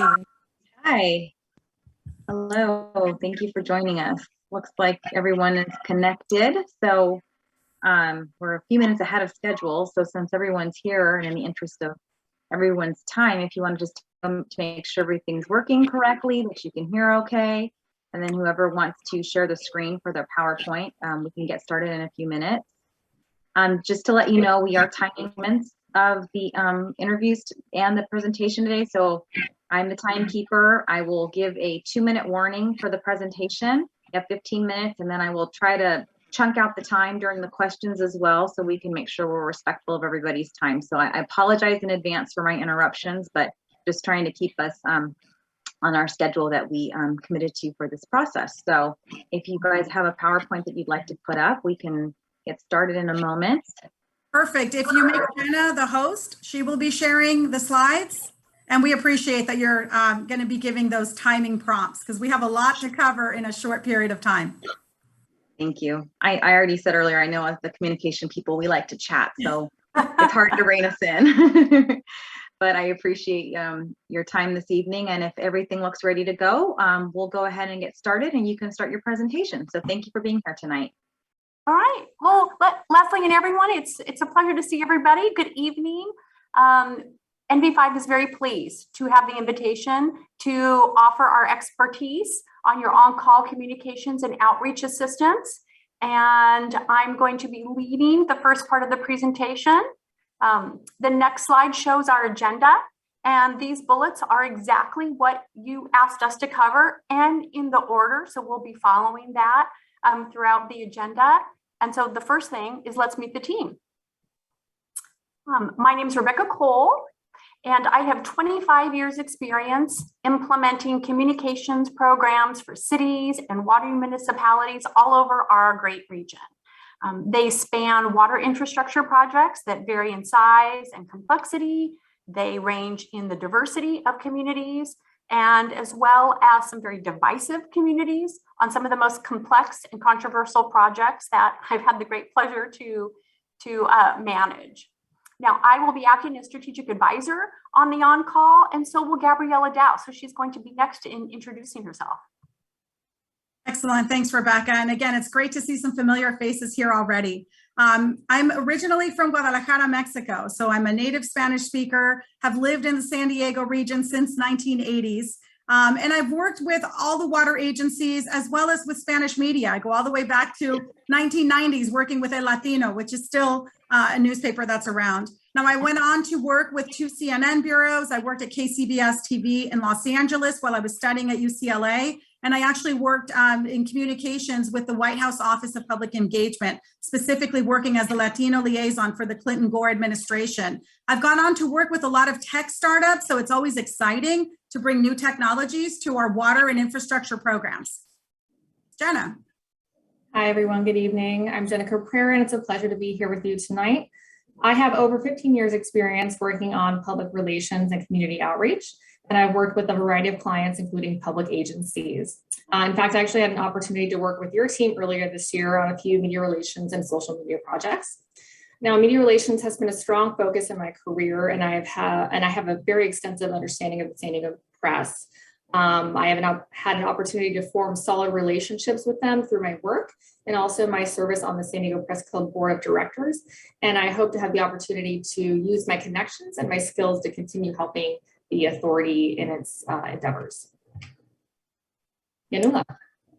Hi, thanks for having me on. I'm Yanela Ramirez, a media specialist with more than 10 years of experience, specifically in local Spanish-speaking media outlets. I've worked in all areas of televised news, including producing, camera work, live reporting, and hosted a live morning show every day, Monday to Friday at 6 a.m. live.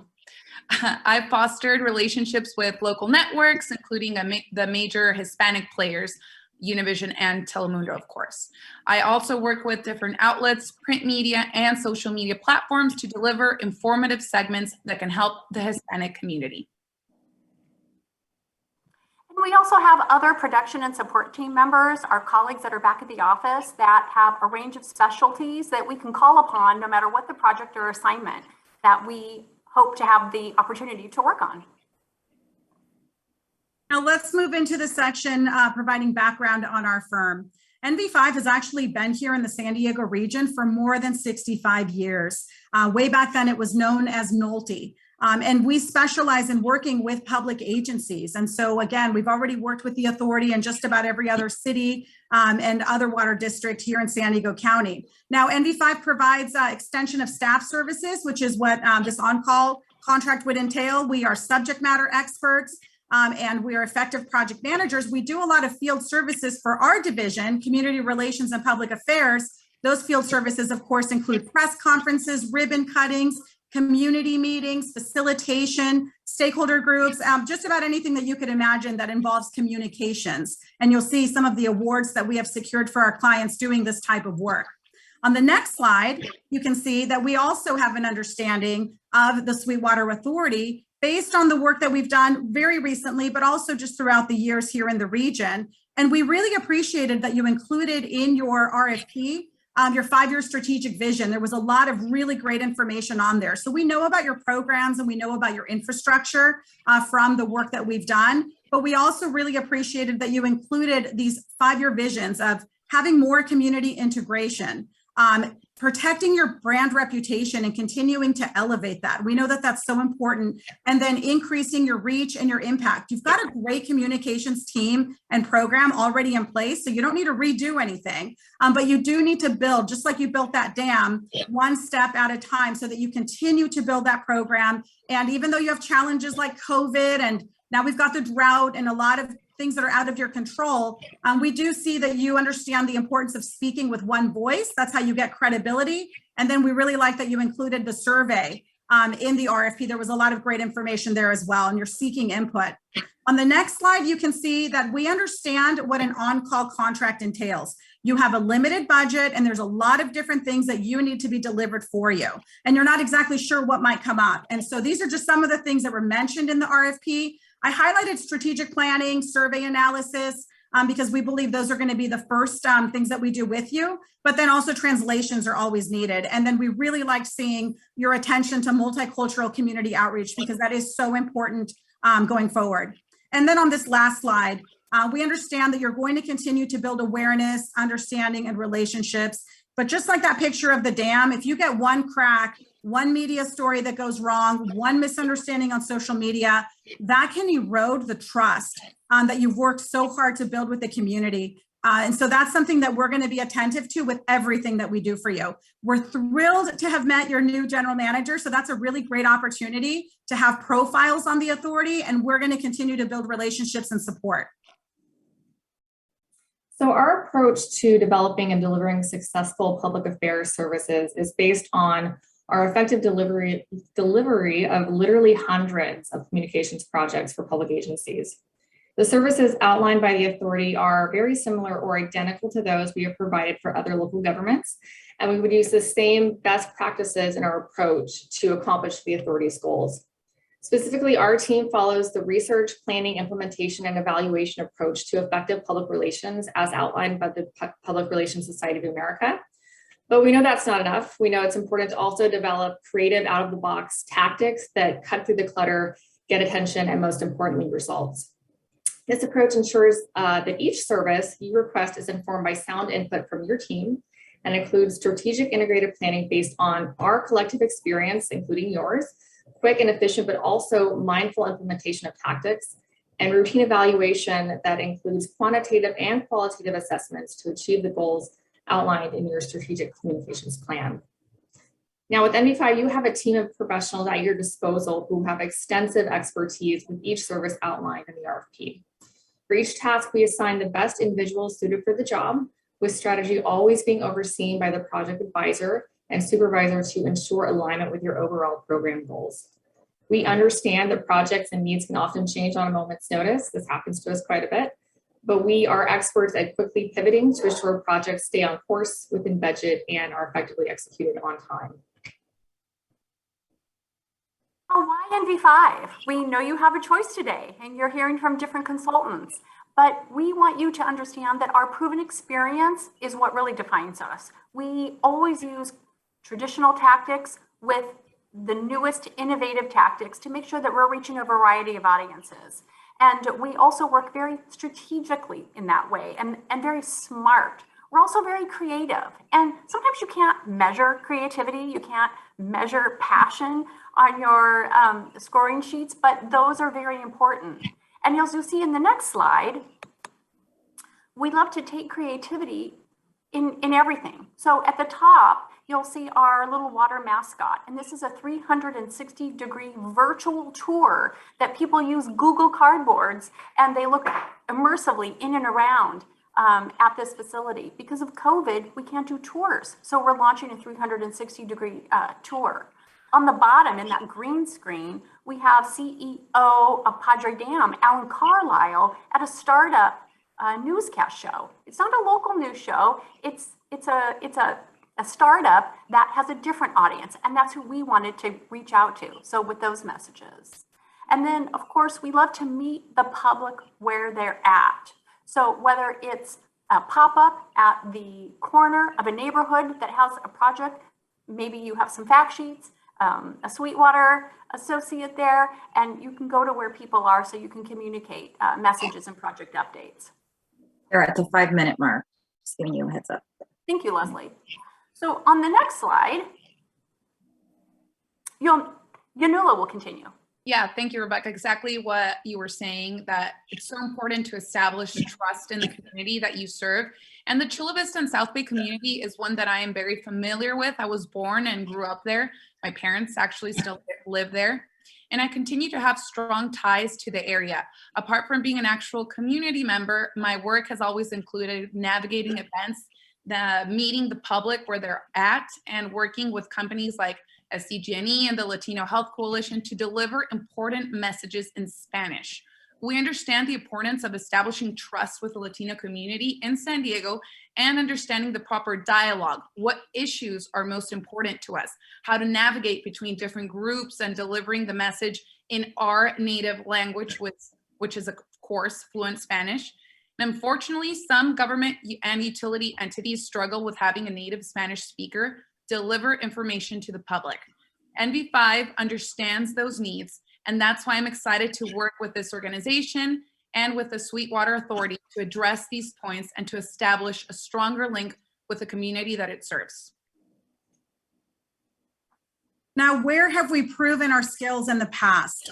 You've seen a couple references to the 360-degree virtual tours for the East County Advanced Water Purification Program. This is not only the Padre Dam Municipal Water District, but it's a JPA that requires high-level collaboration with the County of San Diego, with the City of El Cajon, and with Helix Water District. And here you see a wonderful ribbon cutting as we now get ready for the pilot plant, as we now get ready to build the $700 million facility.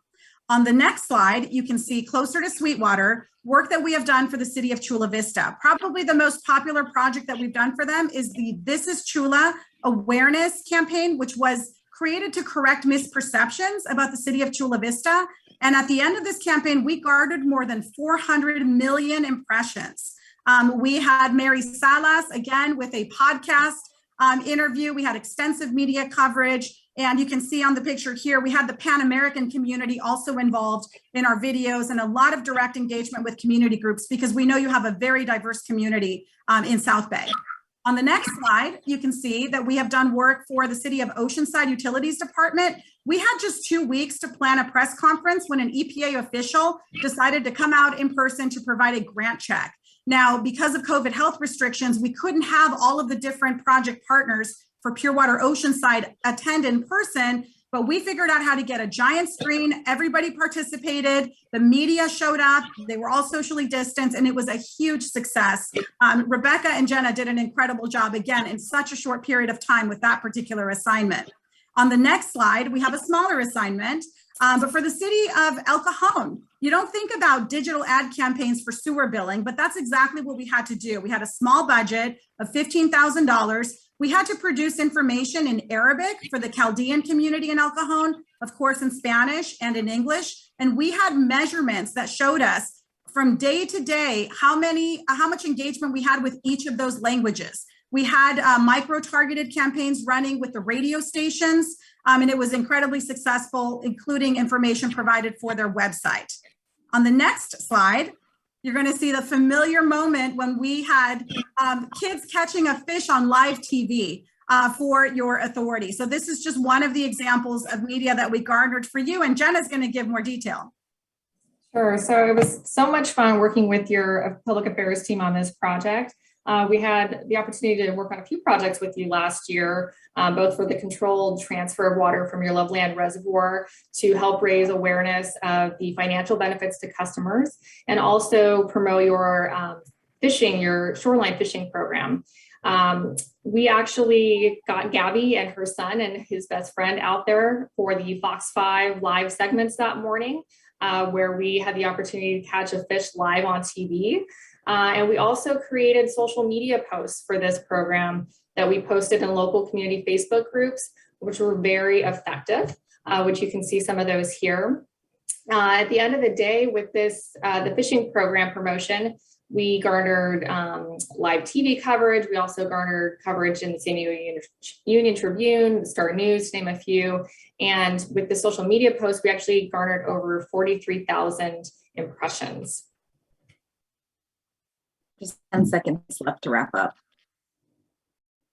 So in closing, we want you to know that we will swing for the fence, whether it's positive and news coverage, including being on the front page of Water World, or as in the next slide, winning awards for the different programs that we're working on. And finally, in the next slide, we're ready to get started. We get to choose who and what we want to work for, and we're very excited at the opportunity to work for Sweetwater. And we've proven that we can manage the projects to help you increase awareness, understanding of who you are, and foster trust and support. And so with that, I think we made it under the wire, and we invite questions. Great, thank you. So I'm going to turn things over to our chair, Director Calderon Start. I'm going to start another timer, and we have 15 minutes to go through some questions that the board has for you. So I'm going to start my timer again here.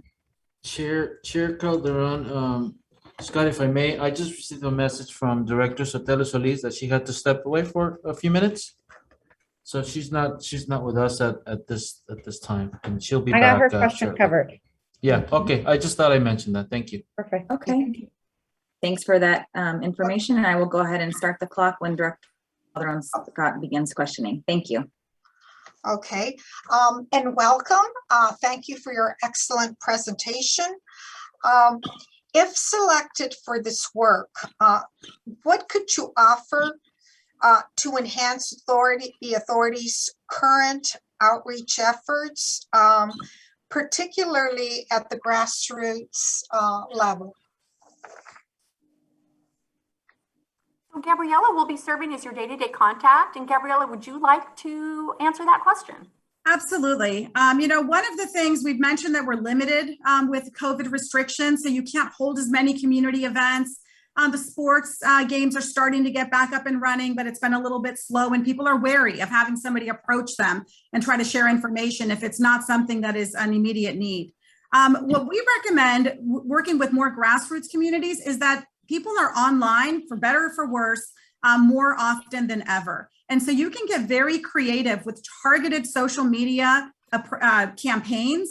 We've had people in the community in Chula Vista, like a Food Network chef, did a takeover campaign of the Facebook and Instagram channels for the city of Chula Vista. This brought her 100,000 local followers who normally follow for different issues to learn all about the things that the city does. And so we think that we can find some local champions, get them to get excited about the great things that Sweetwater Authority provides, and then engage their audiences. We have great assets already in terms of all of the great graphics and communications material that your team has put into place. And now it's just a matter of finding the right angle, finding the right partners. And we were talking earlier amongst our team here that there are more channels now like WhatsApp. TikTok is actually a place where you can put some videos. Just if you're putting them on Facebook, make sure that you're also putting them in platforms that engage younger audiences. And I think that's a good way to not just get the Chamber of Commerce, not just the environmental groups, but in a very professional way, start to, as we said, meet the community where they are at, find out where they're sharing information, and then make sure that your material is also presented there. Thank you. Thank you. I got it. Alejandra is still out. Paulina, can you do her question? Absolutely. So this RFP includes emergency and or crisis communication services. And I know that you mentioned that you looked through it. Can you please describe your emergency support process and how would you handle a public relation crisis for Sweetwater Authority? Rebecca is going to be perfect for this because she literally gets calls at 2 a.m. and has to put her hard hat on. So Rebecca, why don't you speak to that? Yes, crisis communications, sadly, you have to prepare for those, right? And if you prepare, then you often don't have to use them. But when you do, what we do is we are Johnny on the spot. We have to make sure that we have the different messages in place, the right spokespeople out on the site to make sure if it's a media need, for example. I'll just give you one example. For the city of Oceanside, they had a sinkhole that was happening right in the middle of congestion, and it was a bus thoroughfare. And so they were really worried about the school buses that were about to travel on this. They couldn't get traffic out there and cones out there quick enough.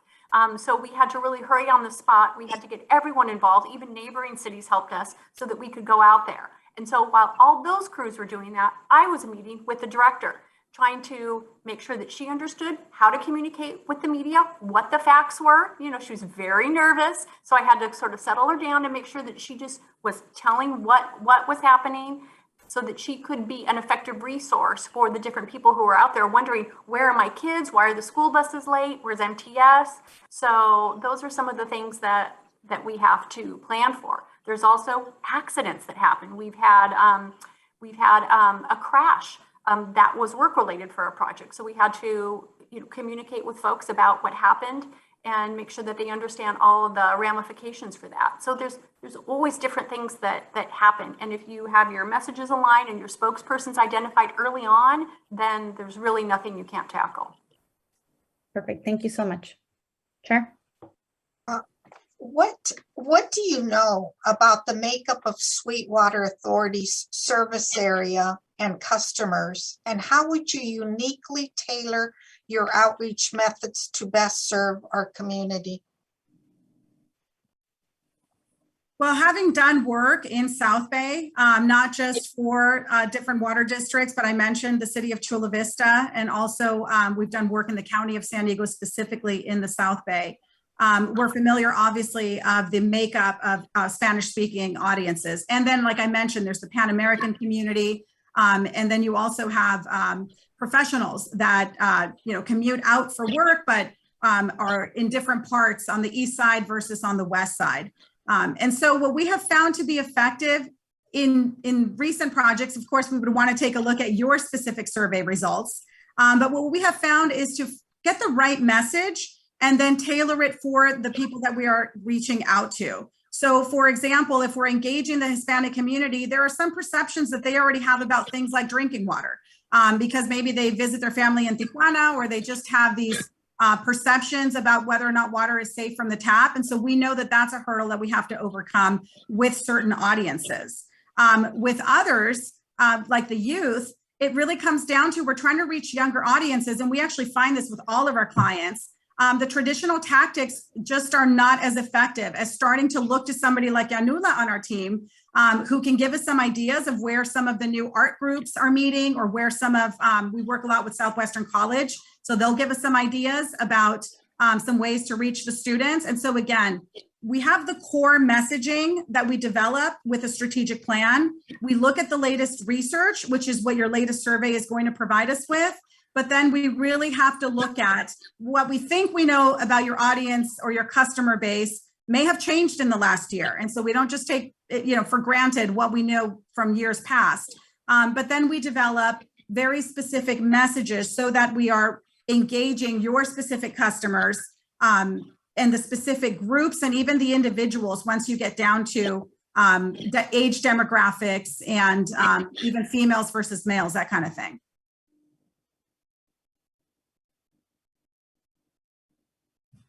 So with that being said, and what you know about Sweetwater Authority's customers in the service area, can you tell me that, or share an example of specific programs that you have crafted in other agencies to accomplish this goal? So thinking about how to increase that outreach to diverse communities. So I know that you mentioned a couple of things about who you might reach out to, but maybe tell us, what have you done in the past, more concrete examples? And you want examples of how to increase engagement? Yeah, the outreach and engagement, depending on, the area or whoever your audience is. Sure. Well, I serve on the committee for communications for South County EDC, the Economic Development Corporation.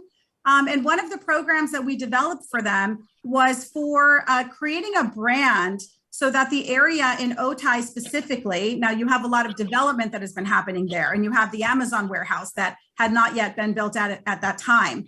But there was a lot of interest from real estate investors, and the County of San Diego, the City of San Diego, and the City of Chula Vista all own different parcels in that area. And so they understood that although the same investors are coming and they don't know who owns a particular parcel, there needed to be one set of communication and information, and even one brand to communicate the value of that area and make sure that these agencies were not stepping on each other, and have that information available for all of the different South Bay cities to share, including National City and including Coronado.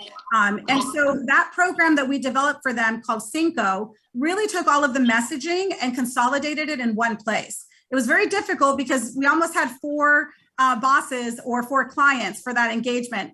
South County EDC, which was administering the contract, but also Supervisor Cox's staff, San Diego Economic Development Corporation, and the City of Chula Vista with their economic development group. But we were able to create messaging. We were able to do a lot of interviews and engagement to make sure that the messaging met everybody's needs. Now, of course, a new executive director came in to replace Cindy as we were getting ready to launch the Cinco campaign. And so that's on hold until the new executive director actually releases it. But the work that was done behind the scenes was really important to have centralized communication and one look and feel for everybody. Because if you don't get that right at the outset behind the scenes, then the community doesn't really receive standardized information and they can get confused. We're at the 5-minute mark, just giving everyone a heads up. If I may, Chair Calderon Scott, just to announce that I'm back. Director Sotelo Solis is back. Thank you. Okay, you could take question 8, word 8. You got it. All right. So question 8 is, if you were a tree, no, I'm just kidding. Question 8, have you had an opportunity to review the customer opinion survey provided in the RFP? And if so, what are your thoughts about any communication strategies based upon the customer opinions and responses? Well, yes, we were actually just discussing that earlier. And so one of the things that I think all agencies are really up against is the trust issue.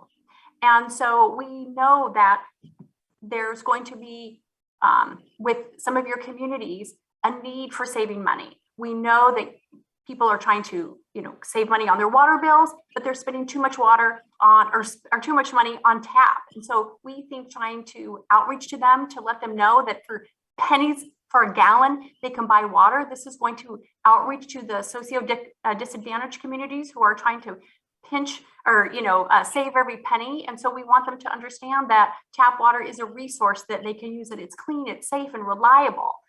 With a slice of a lemon, they can change the taste if taste is what they don't like about it, right? Or a little sprig of mint. So there's so many ways to communicate to help people save money and to make sure that Sweetwater is a trustworthy resource about something like this, as important as water. And one thing I'll add to that is your trust numbers actually look very good. And so you have, there was a lot of green in the middle of the responses, right? Where people said they just don't know.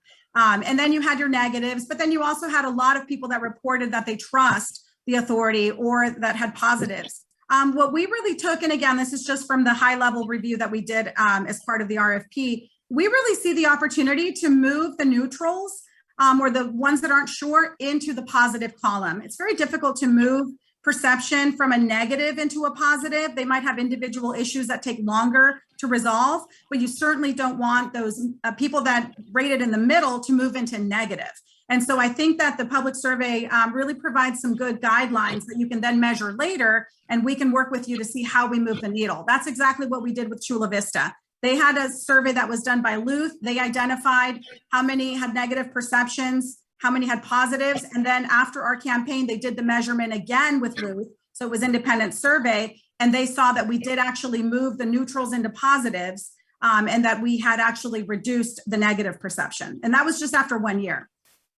We have 2 minutes remaining. We can cater news stories around that to create that positivity. For example, I didn't know that you guys have a cost saving program for people that are struggling right now. This is something that is definitely newsworthy and should be highlighted, especially in the Hispanic and Spanish speaking community. So that's just one of them. Just wanted to input that as well. I have a follow-up question. You commented earlier that you made a comment that people are online, particularly on social media. And then you went on to speak about finding, local champions to work with.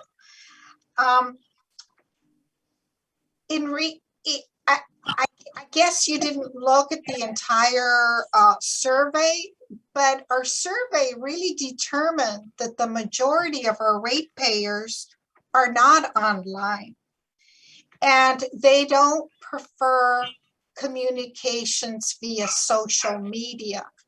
It's a very tough, community. Our ratepayers, we have some of the poorest, ratepayers in South County. So how are you going to go about, knowing this and reaching them at the grassroots level?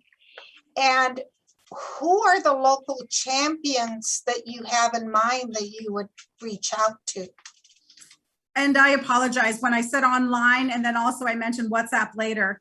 We do find that a lot of lower income communities, while they don't think of themselves as being on traditional social media, they do utilize things like WhatsApp to communicate within their own communities. And so I think it's valuable to really drill down into the different information that's provided through a survey. So that provides a good example of, if we can identify 20 local champions, if you want them to be in a particular demographic, then the same material that we do provide online, and sometimes it's the heads of organizations or different sectors of the community that do shape their perceptions based on what they see on TV news or based on what they do see online. You can have those people also share the same information for you through WhatsApp, and then you're reaching a whole different sector there, because once something gets introduced and shared, then other people are sharing it to their different groups. You kind of think of it as a different texting groups, and people don't necessarily think of themselves as being online, even though they're communicating through WhatsApp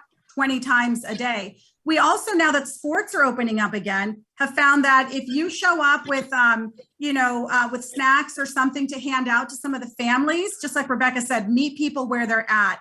And if you have something to hand out and you have a flyer around it, that's one of the ways that we have seen the greatest engagement. We might hold a community meeting and we only get 20 people to show up, but we can interface with 200 people or more at the local park when we know they're there for a soccer game or for a different activity. And just by having a little table, and again, by having either a snack available, we have to be sensitive during COVID, but also maybe some giveaways that the authority has from previous campaigns. That's a really great way to get information into people's hands. But you're absolutely right. It is difficult in the difficult to reach communities. And we have seen banners work really well for, some people don't even have a car. Sorry, Gabby, we have to wrap it up. That concludes our time. Oh. I'm sorry. And it sounds like there was one question missing, right? That was a follow-up, but there was one more. I apologize. Thank you all so much for your time this evening. We appreciate it. Leslie, thank you, everyone. Thank you. Thank you. Thanks so much. Great to see everyone. Good to see you too. Thank you.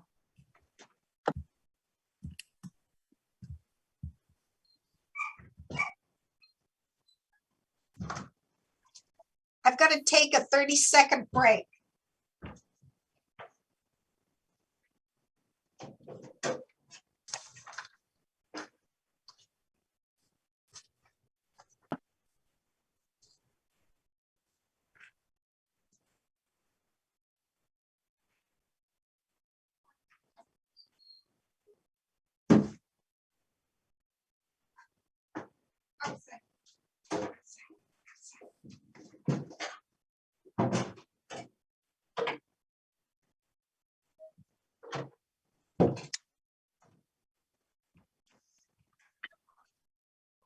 Okay, I'm back.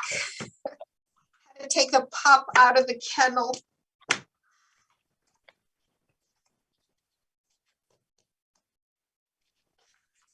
Do this.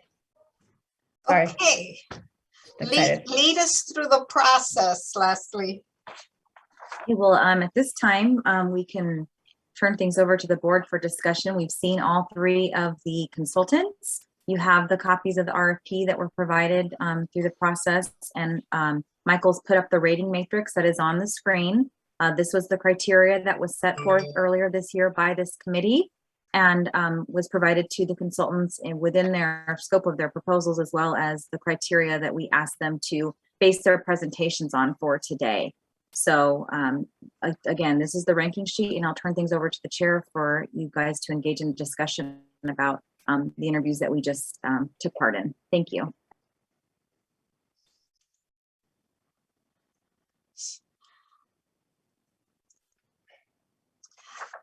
I think it would be good to get some comments from each of the directors that they may want to share their thinking that the other, may not have thought of. And because this is accumulation of the proposals that we reviewed and the interviews. So we get different information in each. So Alejandra, I know you're going to be the first to need to leave.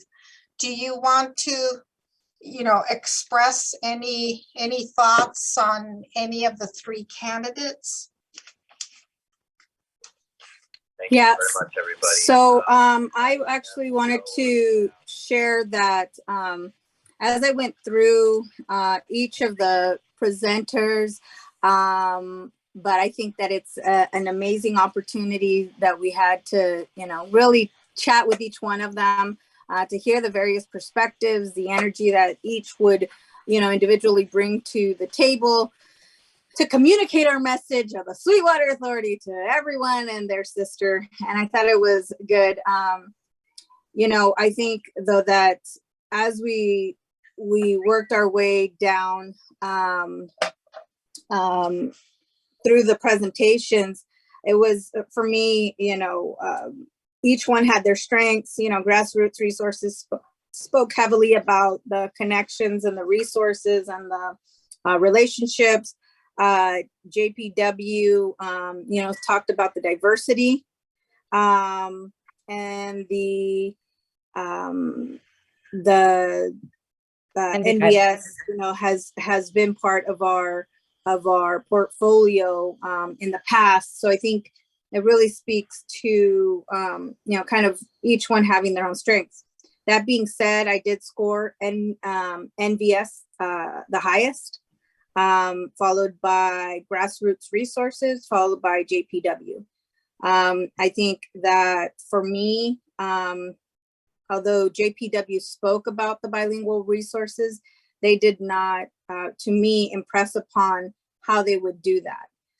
They mentioned Denver and the new civic engagement program, but I didn't hear how it was unique, specifically if it was offered in different languages, if it was, hold on. If it was offered in another, you know, how that was being done. So Grassroots Resources, again, spoke about the relationship, really engaged, and shared their new partnership with County Water Authority. So they're gonna become more content experts in, you know, the water sphere. But I think at this point in time, moving forward with NVS, I think is where I would, you know, suggest we go. Again, how long is the last question, Director Calderon, Chair, to staff, how long is this contract looking to be? For this current fiscal year, so it would conclude in June. The budgeted amount for $50,000. So as soon as the contract is executed through the end of the fiscal year. Yeah, and so I think with that time frame, I think NVS can take the ball and just run. So I'll wait to hear some of the other comments and move on. Okay, Director Martinez Perez, would you like to go next? Yeah, thank you, Chair. So similarly, I ranked NV5. It's NV5, right? NVS, NV5? NV5, correct. I ranked NV5 the highest by a, no, my bad, sorry. NVS. Like envious. But the 5, yeah, I was like, oh, maybe I got it wrong. But yeah, I ranked NV5 the highest, and I just felt that they kind of were just, you know, more well-rounded with like their knowledge and their expertise. They worked with us before, and you know, they had already mentioned before we even asked the strategic plan and the opinion survey. So it's clear that they, you know, looked at it, talked about it, thought about it, and you know, they're not starting off. And I think at this point we need to run with this. And I just really appreciate just their experience. JPW was also extremely experienced. They were missing, and that's why I asked that question. I felt like there was something lacking there. I think for our community and what we need and what we're trying to do, it goes past just putting out a memo or a media release in the Latino, you know, Univision or Telemundo. Like I think we're past that. So I think that was something that I think got points for them. And for Grassroots, though, I think they have a very grasp understanding of that, the component of community outreach. I don't think they're quite there yet for the level of expertise and or experience that we need from a communications consulting company. So my vote is wholeheartedly for NV5. Okay, and I agree with many of the things that have many of the comments that have been expressed. So I won't, you know, I just ditto. I won't repeat them. But I have a slightly different twist. I'll start with NVS. JPW to me really wasn't much of a consideration. When they shared their relevant contacts who share similar scopes. For example, no one was from San Diego, and none of those projects were similar. So if that's similar to them, they're just not relating to us. So I didn't even consider them. I am kind of broken between NV5 and Grassroots Resources for a number of reasons. In looking at NV5, I think that they are impressive in a number of ways. If we were going through the rate, setting rates, for example, they would be awesome to have. They're a full service, PR firm. And so there's no doubt that they have that edge over Grassroots Resources. But some of the things that I did find a little bit troubling is that they got the demographics wrong when they stated, as an example, that our service area is Hispanic 45.9%. So I think what they did is they just picked that from the survey and didn't read it accurately, because that 45.9 was the percentage of Hispanics that the research surveying group reached. So I find it just troubling that they don't know that we're well in excess of 70% Hispanic. I also found it, concerning in that last question, and why I changed the question, in that they didn't give a lot of attention to what was in the survey. If in fact, they looked at it much, in that, when they emphasized that people are online, particularly on social media. That was the least that the majority of our ratepayers cared about. They didn't want to be communicated that way. And I think while strategic Grassroots Resources, the gentleman Hernandez, I think was his last name, who's like the media person, he addressed it, because we do have a full toolbox, and we've made gains. We have a very capable, well, that's the other thing, we also have a very capable communications department. Leslie's department could do, a lot of these things. So for me, that's where I'm kind of broken up about which way to go, because where we're the weakest is at the grassroots level to outreach to the underserved, the economically disadvantaged. And where I think NVS hit a home run is in terms of the sexy stuff, the media, all that. And that's important to us. That's important to us. But we could also get that from Grassroots. We could, for Latino media, it's easy. It's there for the asking. Susana, our previous consultant, did an excellent job with the Latino media. I don't think that getting media attention is going to be, an issue at all. When I asked about finding the one person made a comment about finding local champions. Grassroots Resources doesn't have to go find them. They're already established with them. They have relationships with South Bay Community Service, MAC, Chicano Federation, a whole gamut, Casa Familiar. They're already connected. And that's why they really have that potential to develop those partnerships with those communities to get our messages out. So I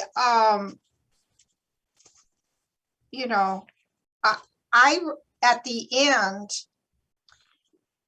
based on my recognized need from the survey, is where we need the most help, I believe, is where grassroots resources can help us the best. But I sure like the heck out of NV5. I just, don't think, is it more money about putting into things that we're already doing? In other words, we're already established with South County, EDC, with the chambers, with those kinds of groups that, that's my concern.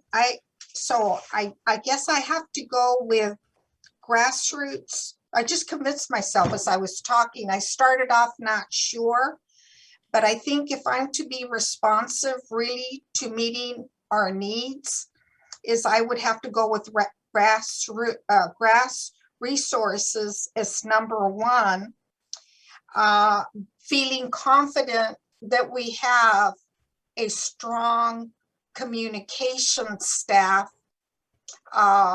that, can do a lot of the other, heavy lifting. Chair Calderon Scott, can I add some remarks to your comments, if you don't mind? Yes, please. Yeah, thank you. So, this is an on-call contract, and I appreciate your comments and your feedback. And this is also a question for Leslie, in that if there's any restriction, this is, I put this out for consideration of the committee. Maybe we can take advantage of each one of these consultant strengths, and maybe not have one consultant, but maybe two. And depending on the task, we can go to either one or the other. And I'm not sure if that's possible. There was any restriction on the RFP, Leslie? Maybe you can respond to that, and whether, maybe that could be an option to really take advantage of the strengths of each one of the consultants. The RFP states, that it would be contracted, under a decision of the board. Jennifer, I don't know from a purchasing standpoint, if there's anything policy wise that would preclude us from making a recommendation to have both. But the contract amount is for $50,000. So the budgetary component is right. The one area that I'm not sure about. Well, I think, potentially with the committee's, consideration, that the budget's already established. We wouldn't exceed the budget. It would just be allocated depending on the tasks for each one of the consultants. And to add to that comment, we did in the past have it broken in two, but if they were different contracts where we had the outreach at 36,000, and then we had a separate 10,000 for media, and we had a media person for that did the conflict, media.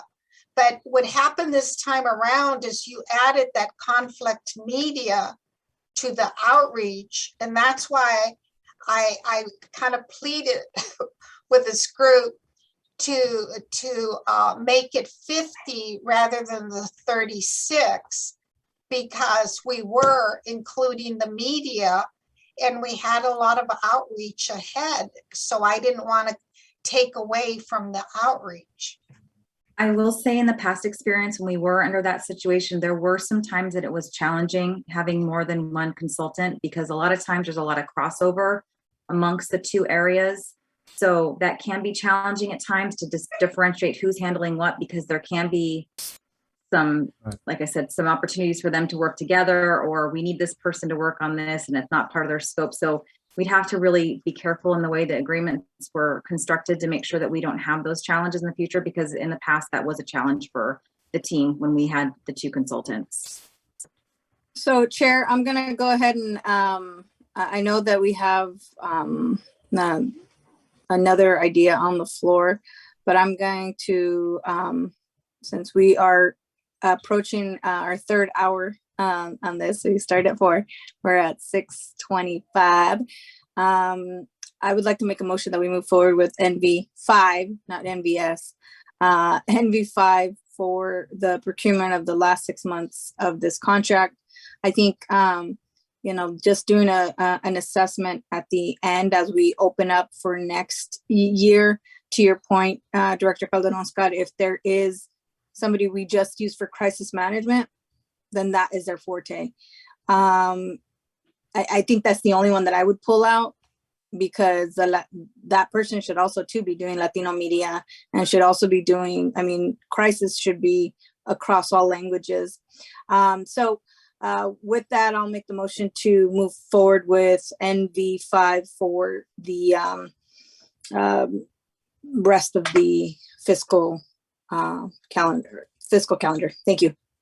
And I'd like to second the motion and kind of respond to you, Chair, about the comment about our current customer service and and our opinion survey. And I think it's important to think about not just our current customers, but the ones that we are inheriting and the ones that are growing up. And I think it's important to start being proactive to what is coming instead of focusing on, that small group, though incredibly important, but just looking at our current, the age levels of our, we have 66% of the people that were surveyed are above 45, and the other were 34%, but those 34%, are going to move up. So I think it's important to start thinking about what's coming, not what we just have. And I think that's important. But I definitely wanted to commend you on the things that you mentioned for grassroots. And I think they're very important. I second Alejandro Sotelo Solis's motion for MD5. Okay, so now let's call on the secretary to do roll call. I confirm the motion, Chair. It's to select MV5 and direct staff to negotiate a contract and fee, set the scope of work, and a not to exceed limit for total fee. Is that yes. Good, Maker? Okay. Yes. Director Calderon-Scott? Nay. Director Martinez Perez? Aye. Director Sotelo Solis? Sotelo Solis, aye. The motion passes with Director Martinez Perez and Sotelo Solis in favor and Director Calderon-Scott opposing. And I would like to have this as an action item.